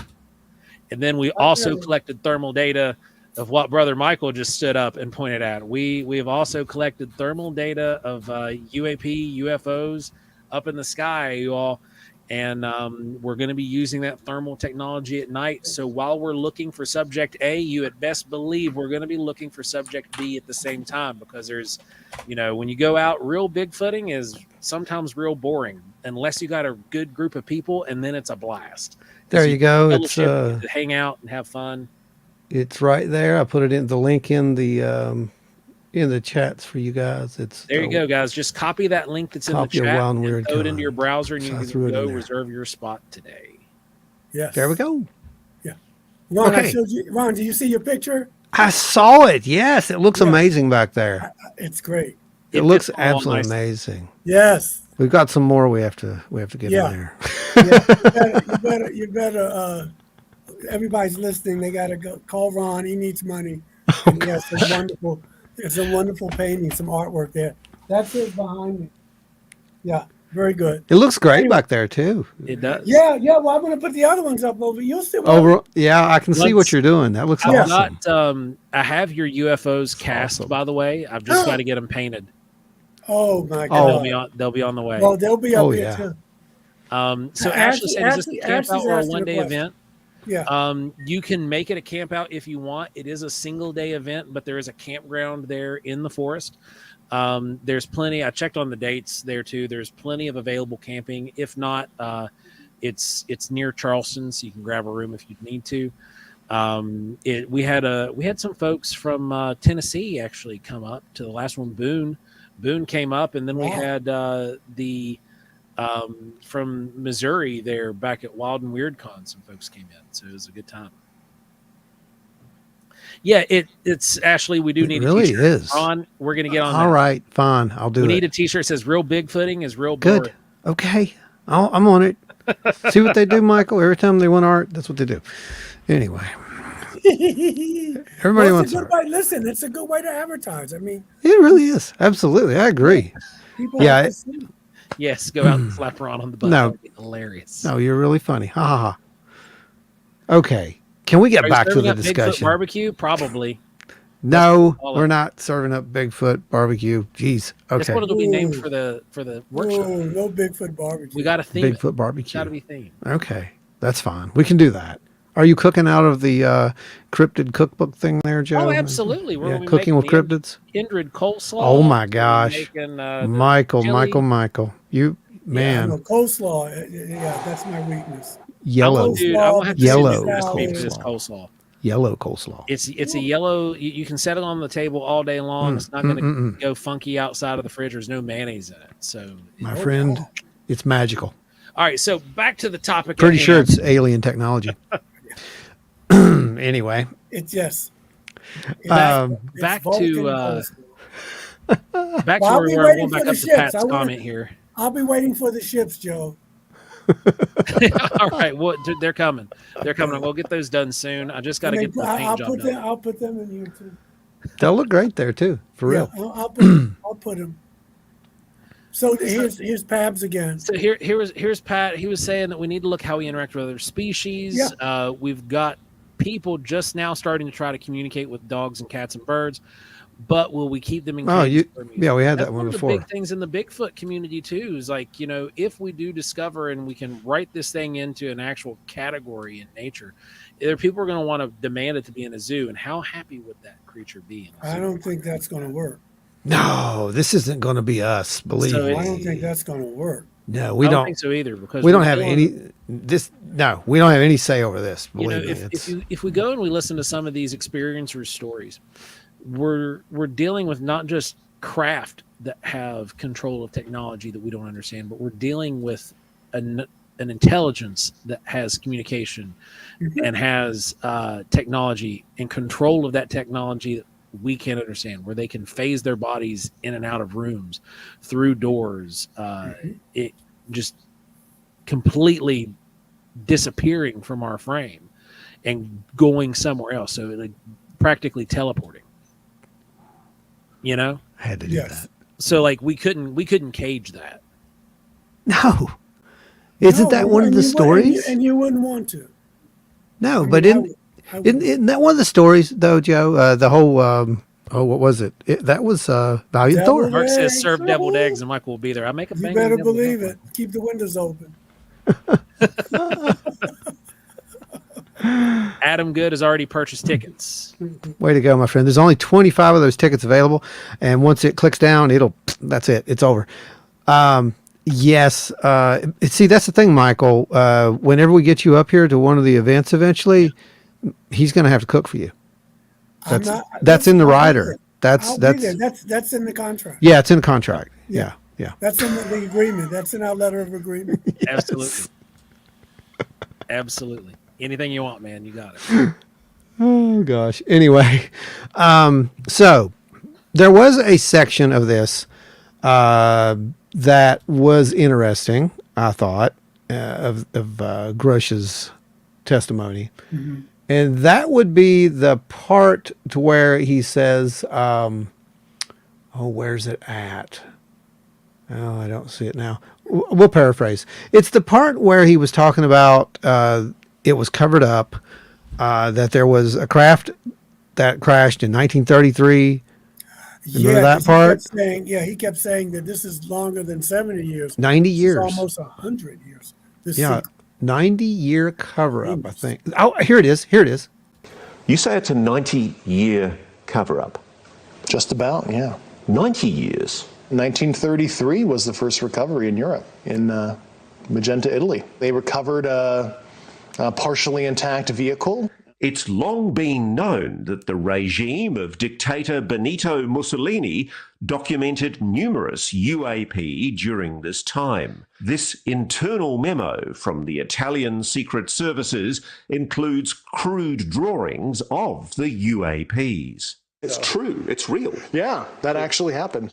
Italian government moved it to a secure air base in Italy for the rest of kind of the fascist regime until 1944, 1945. And, the Pope Pius XII back-channeled that. So the Vatican was involved? Yeah, and told the Americans what the Italians had, and we ended up scooping it. So let me be very clear about this. You're saying that the Catholic Church, the Vatican, they know about the existence of non-human intelligence on this planet? Certainly. So we had this theory for a very long time. Again, those of us who kind of watch this stuff and know this stuff, that shocked a lot of people, I'm sure. But us, it was like, well, there's more validation, more confirmation of these past accounts that we've heard. And we know that, what was it? It was just a few years ago. They did that big study, remember, where they did the world religion study. NASA hired the guy to come in and the team to find out how people would deal with the revelation. Yes. And we alluded to it earlier that, I think Brother Joe did, that, the sky didn't fall. Yeah. A lot of people, yes, some people would flip out, but there's always going to be some people who flip out. And I think like Wall Street and those folks will flip out, but not because so much they may not believe it, because they're going to go, man, what about my money? It's true. But I tell you what got me about that clip. Yes, I didn't know about the crash in 33, and he immediately went to the Vatican. Now, maybe I'm jaded, or maybe I already knew the Vatican knew. But when he talked about World War II, and I'm sure some commandos went, or some special ops went and got this thing, it makes you look at World War II very differently now. Yeah. What do we, like when people were talking about Iraq, and there was the Stargate, and, because Stitchin and all these other folks had talked about that there was a dimensional portal there, and there was stuff there, and, Assyria, Samaria, Egypt, all this stuff with these ETs, Anunnaki were all in that area. Yeah. But we were going to overthrow Saddam Hussein, but maybe we were one part of us, and maybe there were some commandos. There's speculation who were going to, now this is your mission, because the soldiers, the other grunts and dog faces who were fighting to dislodge the Third Reich, they probably had no idea that some of their brothers were being deployed for yet another mission. So to me, yes, I get the Vatican. To me, it wasn't a big deal that the Vatican knew. I was thinking, well, what other missions were going on? Because Werner did say that Hitler was getting technology from off-world intelligences. Yep. He said that. So, maybe we knew that there were ETs here. And so maybe some of those missions were about, okay, you may take St. Mary Cleese, and we need you to go over here and check out and recover some artifacts. I'm just saying. Oh, But yeah. that to me, that was more intriguing than the brother saying, oh, we're going to the Vatican. I wanted to say, forget the Vatican. We know the Vatican has secrets. Let's talk about what other special ops or what other deployment was used to pick up other crashes or bodies or what have you. That because we're fighting to get rid of Hitler, but maybe we were also fighting for some other reasons as well. Yeah. I mean, it's That to me absolutely was more possible. intriguing. Yeah, man. I mean, it's like you said, like some of these secret missions that have taken place, can you imagine what some of them were?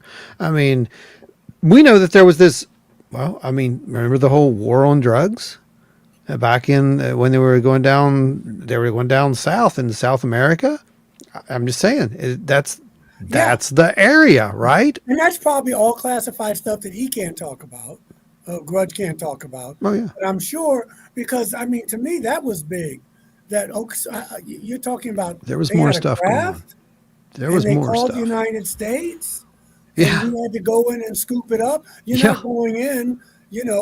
People are shooting. It's a war zone. Yeah. So that means you had some GIs doing this, or those you were didn't have reconnaissance. Delta Force back then. The special ops, whatever you want to call it. What did they call them eventually? The Blue Beret. And now what the Beret, secret name was there in the 90s? Who were dealing specifically with extraterrestrials. Yeah. Yeah. That was yeah. the secret task force that Yeah. dealt with crash retrieval and And there's reconnaissance. supposed to have been a firefight at one point when some people That's right. it didn't go well, and Yeah. And now you have to question all that stuff, don't you? Chill out on the violence, man. God. Yeah, man. That was in New Mexico. It's Yeah. New Mexico. Dulce, I got a New photo Mexico. here on it. Yeah, Right? Who That's was the guy who was talking about it? He wound up dead. Yeah, I can't remember his name. Do you It remember was his a name? firefight underground. Yeah. And we killed some of the. I think they were Grays. We killed some of them, and They killed evaporated. some- Mhm. And listen, what are they going to do? These servicemen lose their lives, but then it was probably mostly men. Their loved ones don't know what happened. They get $10,000 in a flag, Yeah. and they gave their lives. And you may think, okay, maybe they got killed on Anzio Beach.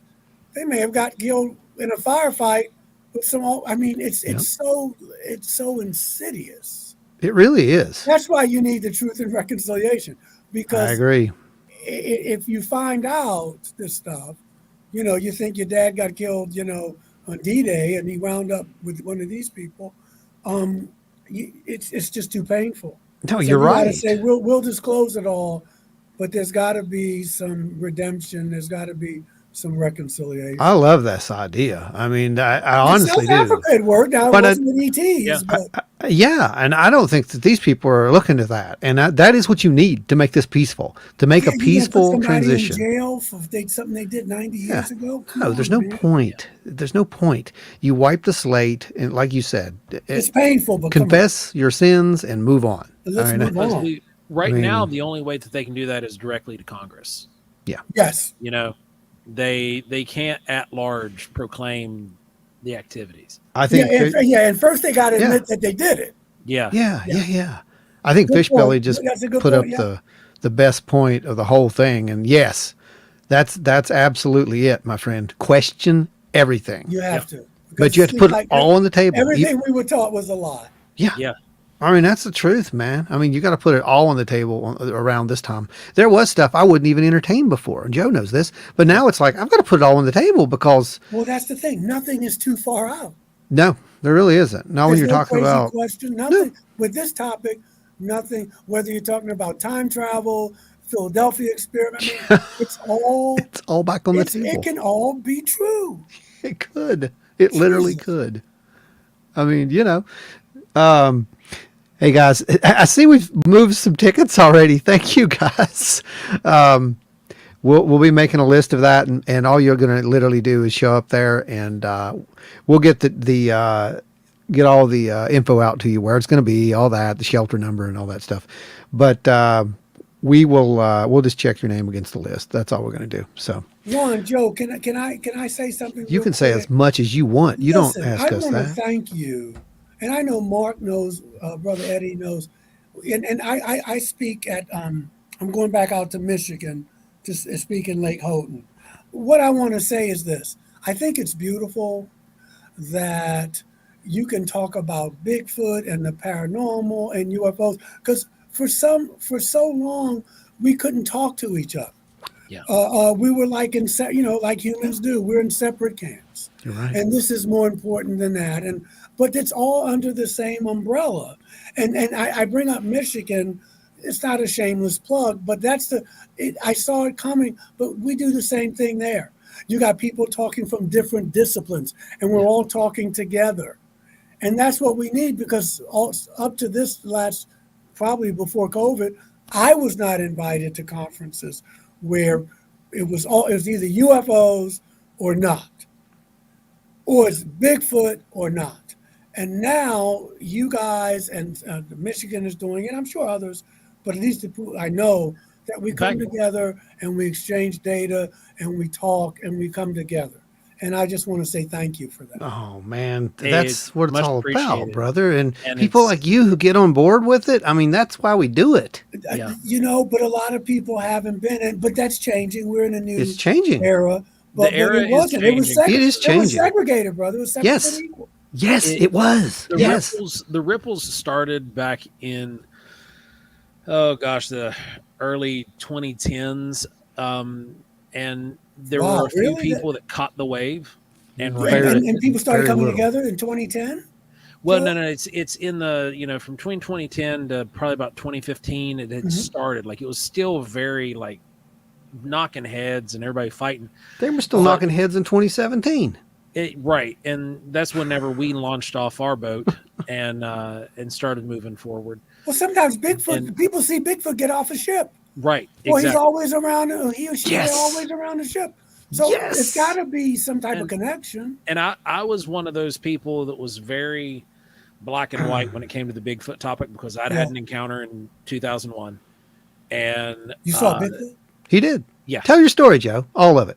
Oh, wow. Okay. I mean, condensed version, like you do at this Campbell's thing. condensed version. Yeah. So I was going out towards a spot that I like to. My wife's into it. Oh, really? Yeah. Mm-hmm. I didn't know that until literally I didn't know. Yeah, my wife says the same thing about me, that she had no idea until after the I had no idea. More reasons to get you up here. Yeah, more reasons. She's into it. The UFO part was new to her, but let me hush my mouth. Go ahead, Brother Jack. So I was going up onto an area that was about 3/4 of a mile back behind my house. It was a very wooded area in rural West Virginia, and I was going into an area where there was, but our property butted up against an area that was owned by a paper mill. So in West Virginia, just like the Pacific Northwest, they timber those mountains in quarters. So you get sections of new growth with sections that have been cleared. Oh, okay. And that prevents landslides and things like that. So that way you've always got fresh root growth holding the earth together. Well, those make great hunting areas. They make a perfect spot for you to go and hunt and look and observe and whatnot. And they're also really good for berries and other things like that, because blackberries and raspberries are not going to grow under the canopy. They need that sunlight. So anyway, I'm gonna get some of those when I come down there. I go into my area where where I always go, and it's in this bunch of mountain laurels or rhododendron, and it provides a natural blind for me to sit and observe, and everything else can move around, has no idea I'm there. Well, I saw what I thought was a black bear, and I got it. I was like, oh, this is cool. Where's a black bear? I'm going to go get to watch it. This is going to be interesting. And when I get into position, I realize real quick, it's not a black bear that's moving around. This is a little creature that's around probably 4.5 feet tall, that's, playing like a kid. And then I look up towards the tree line a little bit, and there's 2 other larger creatures there. And they're sitting on their haunches, or down like, when you crouch down to pick something you dropped off the ground, and you're sitting kind of on the back of your legs. Is it like their parents or something? Or? It's like a family. I'm assuming that's what it was. It was either a mother and 2 siblings of different ages, or mother, father, and the sibling and the child. Yeah. So nice. I see the one that's like digging at the ground and ripping out, like foraging, and the other one is up higher, closer to the tree line, and it's scratching at a big dead tree that's been laid on the ground that was left behind by the timber company because it was probably a bad tree, probably ate up with wormholes. And so this thing, looking back at it, I'm assuming that it was ripping out grubs or some kind of insects out of the tree to eat.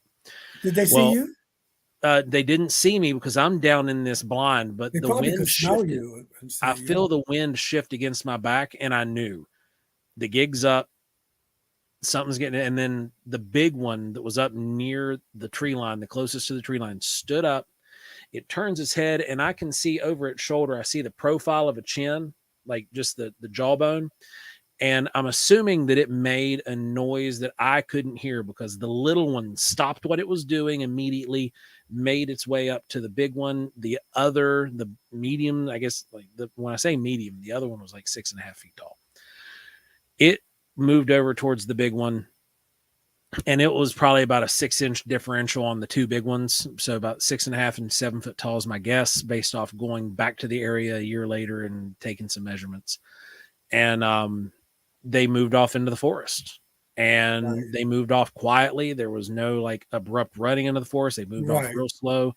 Once I couldn't see them any longer, I made myself scarce. I did the same thing and went home, and I really didn't tell hardly anybody about it. I told one of my friends, and they was like, "Oh yeah, whatever." And then I didn't tell family or anything like that, and went in the military and didn't tell anybody there because I had a security clearance working on the components and stuff that I worked on. I wasn't going to risk it. Then I went into ministry. I wasn't going to tell anybody at the church because the last thing you want is somebody thinking you're the crazy guy. They're not going to have you come speak. So then I started coming out about the story and talking. I told Ron about it years ago. And Ron, me and him had always shared ideas and different stories and experiences. And then that's one of the things that led us to start really. That's a powerful story. That's a powerful. I'm going to tell my wife when we finish. Oh yeah. Wow. Yeah. It's that's the Campbell's condensed version. Well, but I mean, you tell it at the conference. You got UFO people there, and we're all telling our stories, and that's how. I think that's how we need to do it. My experience was something that was very natural. It was something that's a natural creature, but that's why I was so concrete for so long that these people who were seeing UFO Bigfoot get off a UFO were like a screen image or losing it or something. But then having some other experices firsthand. I think these people. I think they're very intelligent, right? It changes the paradigm. They're very intelligent, yeah. And now I'm of the school of thought that there's definitely more than one thing going on out in the forest, because a lot of these Bigfoot reports come in and they are perfectly natural, and then we get some that come in and they are absolutely bonkers, like just off the charts wild stories. But I don't doubt them anymore because there's too much data, too much information coming in. Yeah, it's too much. It's like UFO stuff. Deucer's heading out tonight, buddy. Thanks for hanging out with us, man. Hi, Dewey. Wow. Good stuff. Yeah, man. It's, so we get to see all kinds of weird stuff out there. And, one of the things that changed Joe was he got to see like an orb. A ball of light out in the forest. And that was his definition of, well, there's more going on. Darn it. Yeah. That and the weird radiation readings we picked up. Yeah. And you can't go once Oliver Wendell Holmes said, once your mind stretches, you can't go back to its original dimensions. You can't, because you never forget it. Yeah. No, man. Sure that reality, what we see as reality, is just that much. Yeah, man. I mean, they're talking about, seeing all these weird lights in the sky, and whatnot. It's like, and we turn right around and we kind of pretty much validate that at this point. I mean, yeah, I don't know what's going on out there, but, we've seen them, obviously, and we've collected thermal data now. Well, I can show you. I mean, here, of there Sasquatch you go. And of UAP. Take a look at that. And that's why we're out there looking for Bigfoot. And these show up both times, by the way. That's one of the newest one, Michael. The one on the left. Yeah, that's a new one. I don't think you've seen it, Mike. I haven't seen it. Yeah. See how similar they are? Yeah. They're almost identical. Moving horizon to horizon in under 5 seconds. Taking it in a different state. Yeah, man. Hey, brother, it's wild, dude. It's wild. It's a wonderful world. But yeah, that's what it's all about, though, is getting everybody, all these like-minded people together, so we can just sit and have this discourse. Well, we can, because it helps you I know for me, when I go back from a conference, I got energy Mm-hmm. to stay in the game. Yeah. Yeah. Not that I want to leave the game, but But it's no, hard. You got family. Yeah, you're man. there's a lot going working. on. You're doing, And these and conferences you are a get the time to get energy. together with like-minded people Yeah. and re-energize and get That's back right. in it.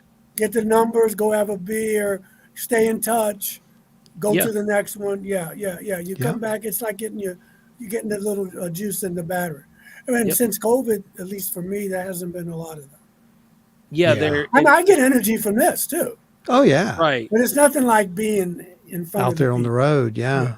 Yeah. Pat Yeah. brings up another good one. Compared to a mantis shrimp, our senses make us seem like we're disabled. Man, that's truth. And That's the truth. I mean, mantis shrimp. I always said if those things were as big as dogs, we would not be on this planet. no, Those we would not be things the are. dominant species. Mm-mm.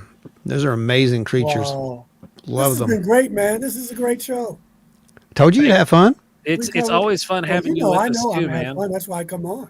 Yeah, it's always great having you on, but I couldn't think of a better one to get you back on. I wanted to do one with you, like at some point where we, went over like some of the stuff we went over tonight. So we had this big 2-for-1, like this. Roswell. Yeah, and this event just We can't literally. talk about Roswell, Joe. Shh. Shh, can't talk about yeah, Roswell, sorry, Joe. sorry. What's wrong with you? But I Jeez. can't tell you about that. So Don't we're ask me about we're gonna make some shirts for that one too. Yeah, we got to. Yeah, don't ask me about Roswell.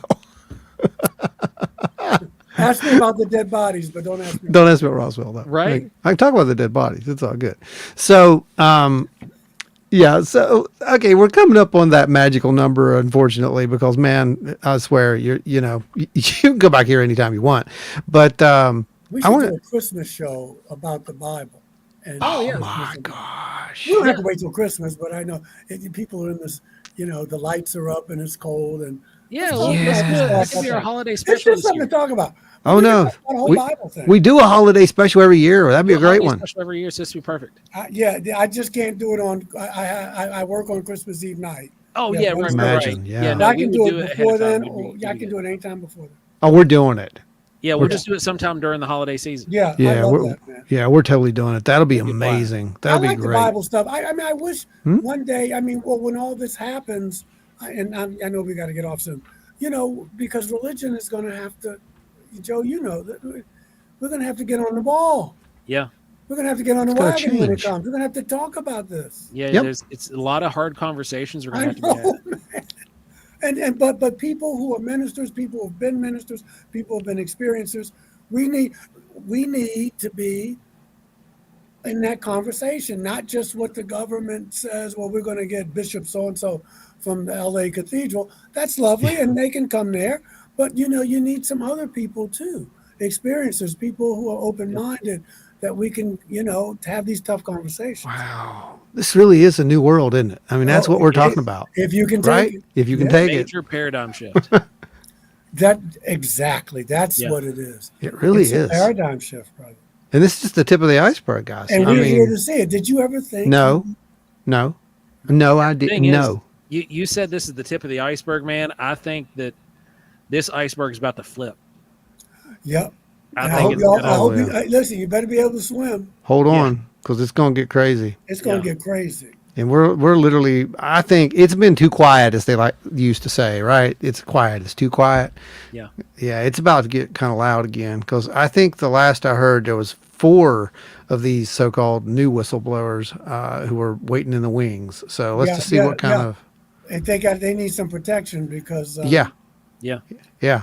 God help I them if mean, they're talking about I'm Roswell. happy for them. I'm happy for them, but they need protection. They really do. I mean, that's the truth. Hey, I know got a what? question. I know we can't talk about Roswell, but since it's coming up, do you think that there's any connection? I mean, really, let's think about this. Because on the 50th anniversary of Roswell, the government went out of its way to literally destroy that legend. Yeah, yeah. Right?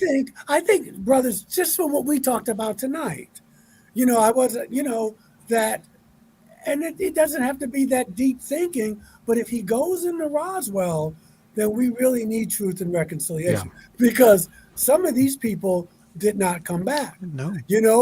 We need you to operate on it. There's a little kid, and then, some people got a chance to sign disclosures, non-disclosures, Some people, you just happen to be in the wrong place at the wrong time. So there's a lot of shenanigans. And I think that if you go to Roswell, then it does bring up the Grenada Treaty with our brother Ike, give him his respect, President Ike, Eisenhower. And that's the bigger can of worms. Oh, yeah. But he opened up a can of worms when he said, well, he didn't put it this way, but we know some commandos had to go over there and regroup that. And it's secret, if you wound up getting a sucking chest wound or something, your family doesn't know, Yeah. You just got killed in Nazi, with the Nazis. You're over there trying to get intel and get some of these artifacts. It's a dirty business, brother. It's crazy, man. And people want to keep their pensions. Yeah. People want to, I mean, we're literally seeing, the premise of Stargate SG-1 come to life. That's what we're seeing. Oh, yeah. I mean, literally right down to Antarctica, right? I mean, that's because that's it's the a next lot. big one. And a lot of these brothers and sisters lost their lives. And, Yes, ma'am. And there's a book, it's a couple of books, one called Strange or something, and then we'll shoot them down. They're about the Foo Fighters. And there were some pilots who died interacting with these folks. Do you know, we had someone asked that that, question right? last week. This is something, well, I've Their heard. parents don't, they don't know. Their No. families don't know. We No. had somebody ask this question last week on the episode. And I couldn't find anything. And someone said, it was the Foo Fighters. Yeah. So but I hadn't seen anything on it. There's so, two books. I can text them to you. One is called Strange. The one is called Shoot 'Em Down. Okay. You get on Amazon. It's probably some ungodly price. And if you find Shoot 'Em Down, I'll take a picture of them because I want to reread them and I'll send them to you. But yeah, some of these people. I mean, some of these brothers in these craft, they fought back. Well, yeah. You know what I mean? So again, all of them are not going to sing Imagine. Right. But again, they see these craft coming at them. It's a dirty business. But there are people who lost their lives in these wars. They were like flying saucer wars. I think they were asking that, their families don't know how they died. Sure. Yeah. Well, Thomas Mantell was one of those, the ones that we were talking about. I'll send it and you give it to Joe. Yeah. I'll send Absolutely. But they had said something to the nature of, it's $29 on Amazon. Oh, you found it? Yep. So they were Shoot 'Em Down. Shoot 'Em Down. But there's another one. Can you scroll down? It's called Strange something. Strange Flute, Strange. So in those cases, who was the aggressor? That was my original thing. Sometimes it's dubious, but you got to scramble. You just can't have people flying. But back then, but when you read Shoot 'Em Down, that Roosevelt, Truman gave orders for us to be the aggressor. You need to shoot these people down. See, that's what I was getting at. Yeah, it's like he kept saying that, Grush kept saying, they were malevolent. But my argument was, well, they're not the ones who are firing on us. It seems like the other way around. And if I shut down your missile silos, well, even if he said, I don't call that. He said, there's some instances, like I said, but he just said they are malevolent. He did. It's like saying what we were talking about before. Aliens. You got to be specific. Who's Who are you malevolent? talking about? Maybe a couple did, maybe the other ones didn't. But I agree. It's worth getting that book, and it's small print, so I'm a little older. But there's another one, and I'll send it to you. Okay. I'll send you the picture of it. They're pretty good. There's not much written. There's another book. It's a little paperback. I'll send you a picture of that too. It's called UFOs in War, because the people in Vietnam saw, and Clifford Stone talked about seeing them on the ground. Okay. There was they were either was a B-52 bomber or what have you. He was crashing, and there was some beings there, but they didn't know they were there. But I think they had to go police the crash site of a conventional aircraft, and they had a firefight with some Vietnamese, and he just talked about this the other day. I think it's an older clip. But yeah, this book is, I'll get it to you. It's UFOs in War. And it's, Vietnam, Korea. It's a paperback. Yeah. And I'm going back to reread those things. I think we Because have to. History repeats itself. Yeah, I think we're going to have to. I mean, I'm literally going back and I was pulling books off the bookshelf. That's how I found this today. I was like, I'm rereading Stitching, but when we hang it up, all I'll makes send it to sense. you, and Joe, he'll send it to you. Yeah, it all makes perfect sense. I mean, all of this is just, man, the more we can get, the better off we'll be. But I think you're right. I think we need to put our narrative out there. And our narrative is this, you know, from the experiencer's point of view, I don't think we're dealing with something malevolent. That is from an experiencer's point of view. Now, could there be something? There could be. And you know, we got to stay on the love train. Yeah. We got like the OJs. You got to stay on the love train. Yeah, there you go, man. Why did you say that? Now it's stuck in my head, and you know that, right? You got to get on the love train because I got to tell Gosh, you, Michael, this is going to get real funky. I can hear the wall pedal now. Yeah, because when people get scared, man, it gets. No, it's true. No, you're so true, though. I mean, it's absolutely true. Stay on the love train, brother. The tickets are high, but it's worth the ride. It really is. I mean, be vigilant, but don't answer the door with your guns. I mean, Please just don't do that. I'm just asking for money. Locking your doors at night isn't going to stop. Yeah, I'm just asking. They can come through the doors, Don't guys. shoot me. I'm just asking for money. That's all. I'm asking for a tithe. I'm asking for a tithe for my church. We're asking for donations so we can do a documentary on Roswell. Yeah. Even though we can't talk about it. And also to keep your station going. I mean, keep your show going. Absolutely. People, I mean, I asked for money for the church. I forget lately. It's probably from the crazy. I actually forget to ask for money for the church. But I tease them. I say, well, at least you know I'm not in it for the money.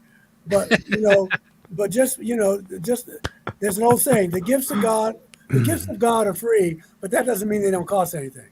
And you got to pay your electric. You got to pay your rent. So we pass. So true, Michael. You got to pass the plate. It is so true. It absolutely is. Yeah. And we have some really incredible people who actually have helped us, and we wouldn't be here if it wasn't for those people. Those are the angels. We just wouldn't. What? Loch Ness Monster shows up packs for $350. You're funny. But Michael, I want to thank you for being here. Like I said, literally we could talk all night, but we all have lives, I guess. But unfortunately, well, we'll keep talking. And absolutely. We'll talk about December. I'm telling the people, you got to get his artwork. I'm getting ready to get another piece. I'm going to get a spaceship from Joe. A set of spaceships. A set probably, of spaceships. Since your wife is into Bigfoot, you're probably going to need one of these bad boys. Okay. That's a joke. Once I get those finished back out, wave 2, we'll have to send you one of those. I'm telling you, wait till I'm going to go upstairs and tell her two things I'm going to do. I've been at church for 12 hours, but I'm going to get my merchandise from Brother Ron. I'm going to tell her about Bigfoot, and maybe she'll come down with me. Oh gosh, that'd be amazing. That'd be great. She loves. Oh, dude. Because the Flatwoods conference that we do, the Flatwoods Monster Con, that is UFO specific. But Wild and Weird Con and the other events we do, they're broad encompassing. It's a catch-all. See, that's what I like. I mean, I like both of them. UFOs, but I like when we come together because Bigfoot. Everything is so separate. Yep. It just, I'm too old. Bring everybody together. Yeah. Experiencers meet experiencers. Share stories. Yeah, because that's the story you told. That's the experience right there, brother. And I like how you said, I felt the wind shift. Then it's time to go home. Yeah. Yeah. I mean, you get out there and they could have, if they were hostile. Oh, if they wanted to, I could have been stuffed sideways in a tree. Yeah, dude. Yeah. The sheer mass on these things, even though, because I'm not big on the big 12, 15 foot tall stories. It's physically impossible to hide at that point for a physical creature. But these things, the broad shoulder, it was looking at a refrigerator with legs, man. Yeah. I like that statue you just showed. Yeah. So, but let's try and do it again in a couple yeah. weeks. I'll be around in August. I got to go to a family reunion, but other than that, I'm around. August. Well, if you're anywhere near us on your transit, give us a shout. I'll let you know. I got to go to Wisconsin. My wife's from Wisconsin. Well, she's from Wisconsin, but she was raised in Florida. She went to Florida State. So she was born in Wisconsin, but her life has been in the South. So, Well, if you're going to Wisconsin, you Yeah. got to go through here. well, where are you? You got to travel 64 and 77 to get to Wisconsin. You're not in West Virginia? No, we're in West Virginia. Yeah. Oh, I see what you're saying. Yeah. If you're going, you got to cross through us. Unless you're flying. Yeah. Unless you fly. We are going to fly, but we You're may flying. come Oh, back. We gotcha. may drive Okay. Yeah. back. If you're flying, then we're flyover territory. Yeah. Well, you'll be flying over us. So Well, that's it's all. good to know. It's good to know. Yeah. It's good to know. It's good to know. Yeah, you're not too far away. Not at Okay. all. No. Yeah. Hey, I'm in we're- North Carolina, You're only man. about I'm in- I think a 5-hour drive from me anyway. Yeah, I'm in North Carolina. I'm closer Yep. to Tennessee. Yep. Yeah. I'm in the Appalachians. Good place to be. Yeah. Yeah. Oldest yeah. oldest and weirdest mountain range on the planet. Hey, brother, and it's safe here too. We get a little tremor every now and then, but Exactly.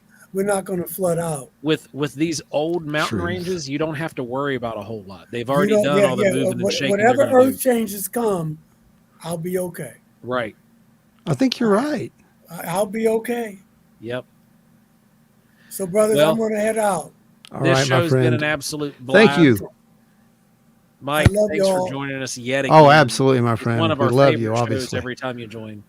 Listen, Joe, you may be too young for Hill Street Blues, but let's be He's going to careful. say it. I knew it. Let's be careful out there, brother. Yeah. There's some malevolent people out there, brother. Yeah. Yes. So just be careful. He said people, just so you guys are clear. They're all people. They're all People. Even the space people are people. Even the space people. Even the Bigfoot people are people. I mean, come on, they got families, man. That's true. Yeah. You know, that's funny. We It's have something that nobody families, thinks no. about. That's You just said the Bigfoot people, and that is something that we were just talking about not too long ago, because that in the early days, yeah, that's what the natives people. called them, the people, the They're people. the other Yes. tribe, Like the you have elder snake brother. people, like you have bird people, the Native American bird tribe. the Yes. Eagle tribe. Yeah, because if you look at them like that, They're the then they're people. not the other. Then they're not alien. Then you don't say, I'm going to have to kill one of them. There's You may do that, Right. but they say they're people. They got families, man. They're there out it there is. playing. They don't want trouble. There it is, man. All right, we are going to. All right. I swear, All we're. right, Adam. All right. I think I'm we're out, going brothers. to. We're I'll going. see you soon. All right, my All right, friend. brother. We'll see you soon. Appreciate you. Hey, Ron, Thanks. don't forget, I got to get the merchandise, brother. Don't Copy leave. that, brother. You're all good. All right. See y'all. Everybody, thanks for hanging out with us this evening. It's been an absolute blast. Hang on, having Joe. fun. Hang on, Joe. Just 1 second. We got to do this.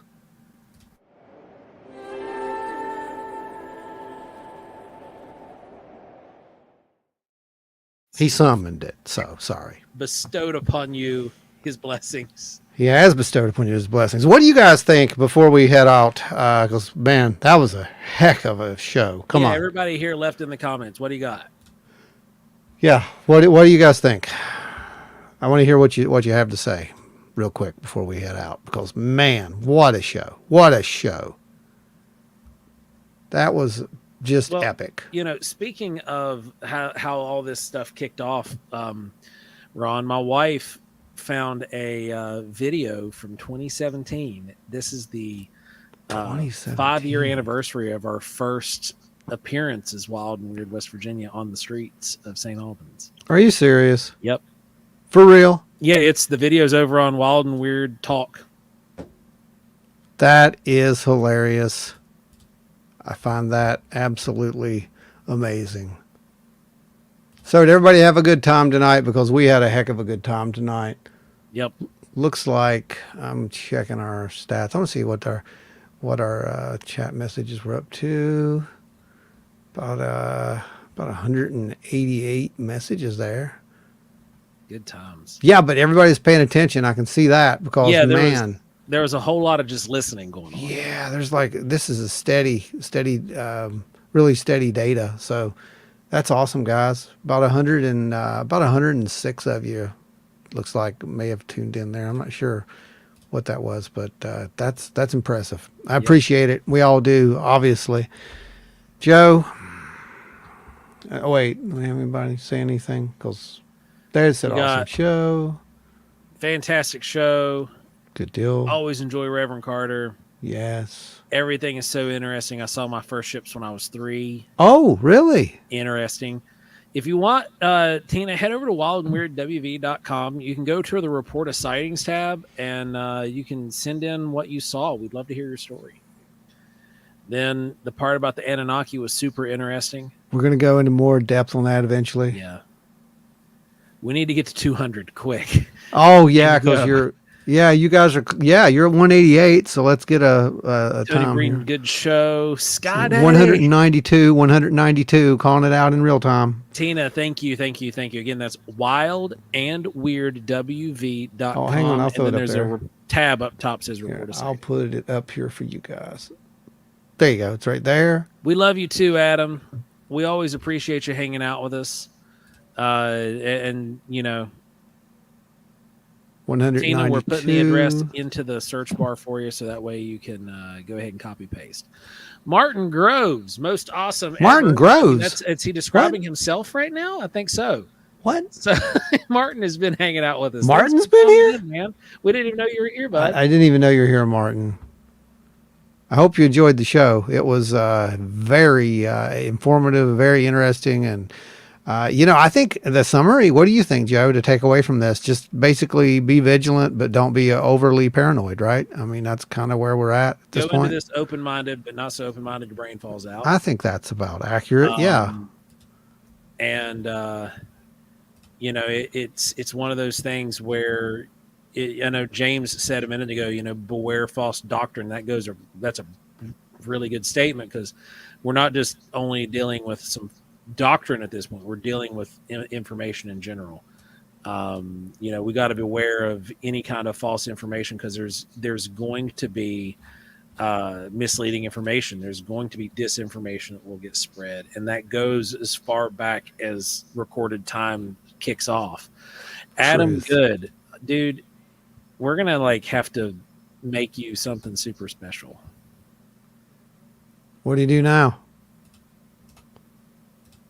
Check down the bottom of the screen. Oh, he's still throwing.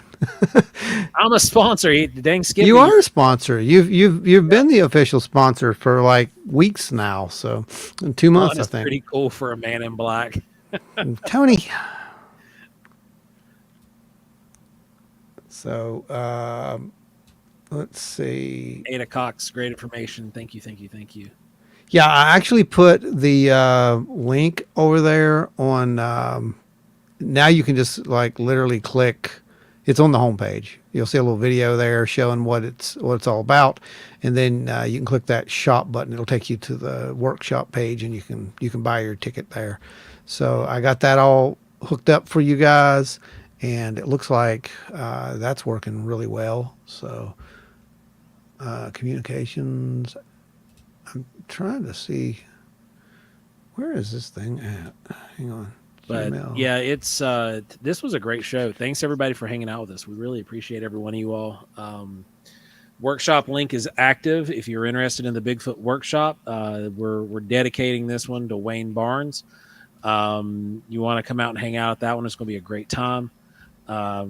The last one was just absolutely amazing. Oh, it was fantastic. It's a full day, man. We start at noon. Bring your own lunch. You eat lunch on your way there, and then we've got snacks throughout the day to get you tied over to dinner time and drinks and everything. And oh boy, is dinner something. Then you get all kinds of neat stuff too. It's not cookie cutter. It's you take home more than way more than what you bring.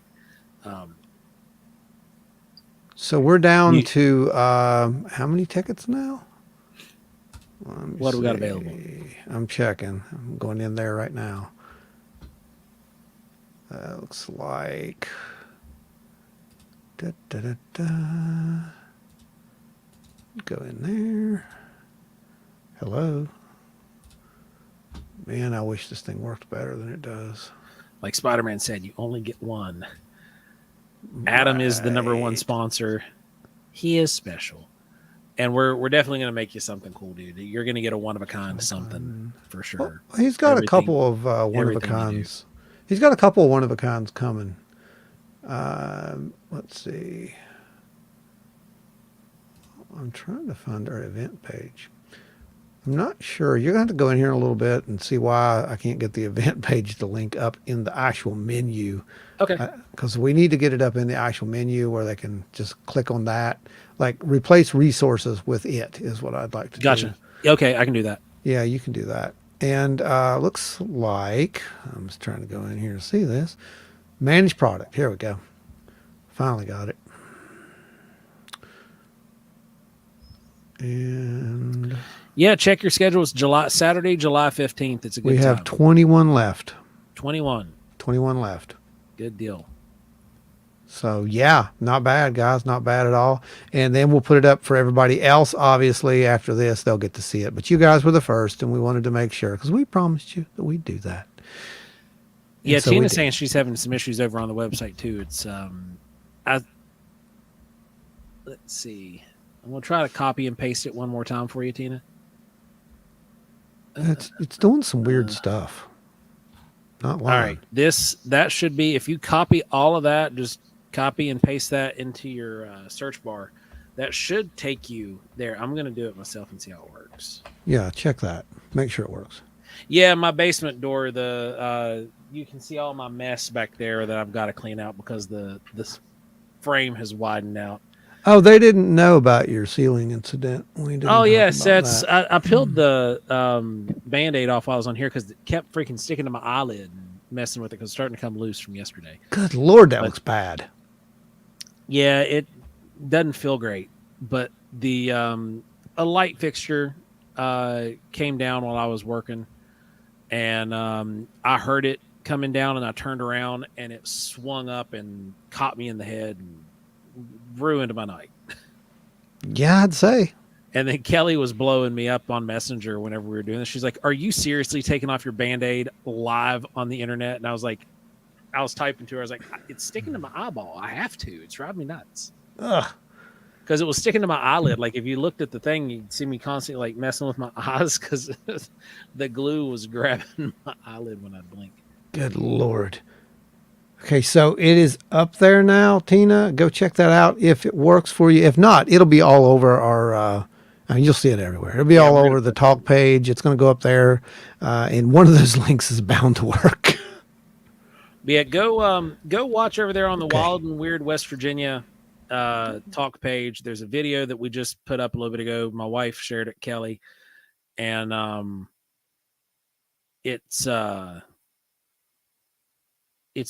it's pretty interesting seeing how far things have come.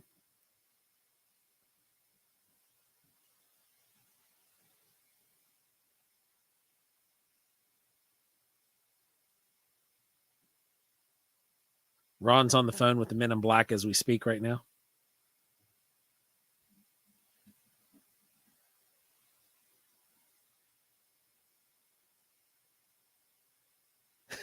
He's plotting his nefarious plans to overthrow us all.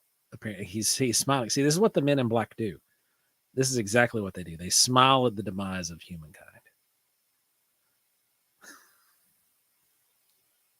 See, what did I tell you guys?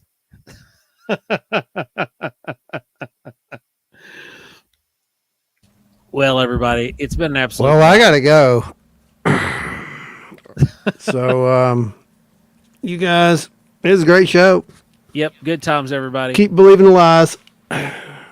And we'll see you next time. Remember, tomorrow's episode is going to drop. It was a great episode coming up for you all.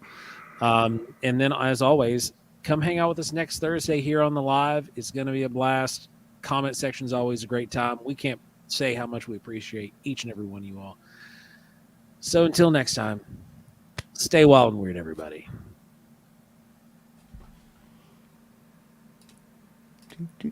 I was not ready for that yet, Joe. Remember. Joe. Yeah, there you go. Do that. Remember, if you have the Sky Brothers coming and knock on your door tonight, there's no point in locking. Wait a minute. You said the Sky Brothers? Because I think that's a band. It might be. It's a band. It's a blues band. I'm pretty sure. Could be. Fairly sure it is.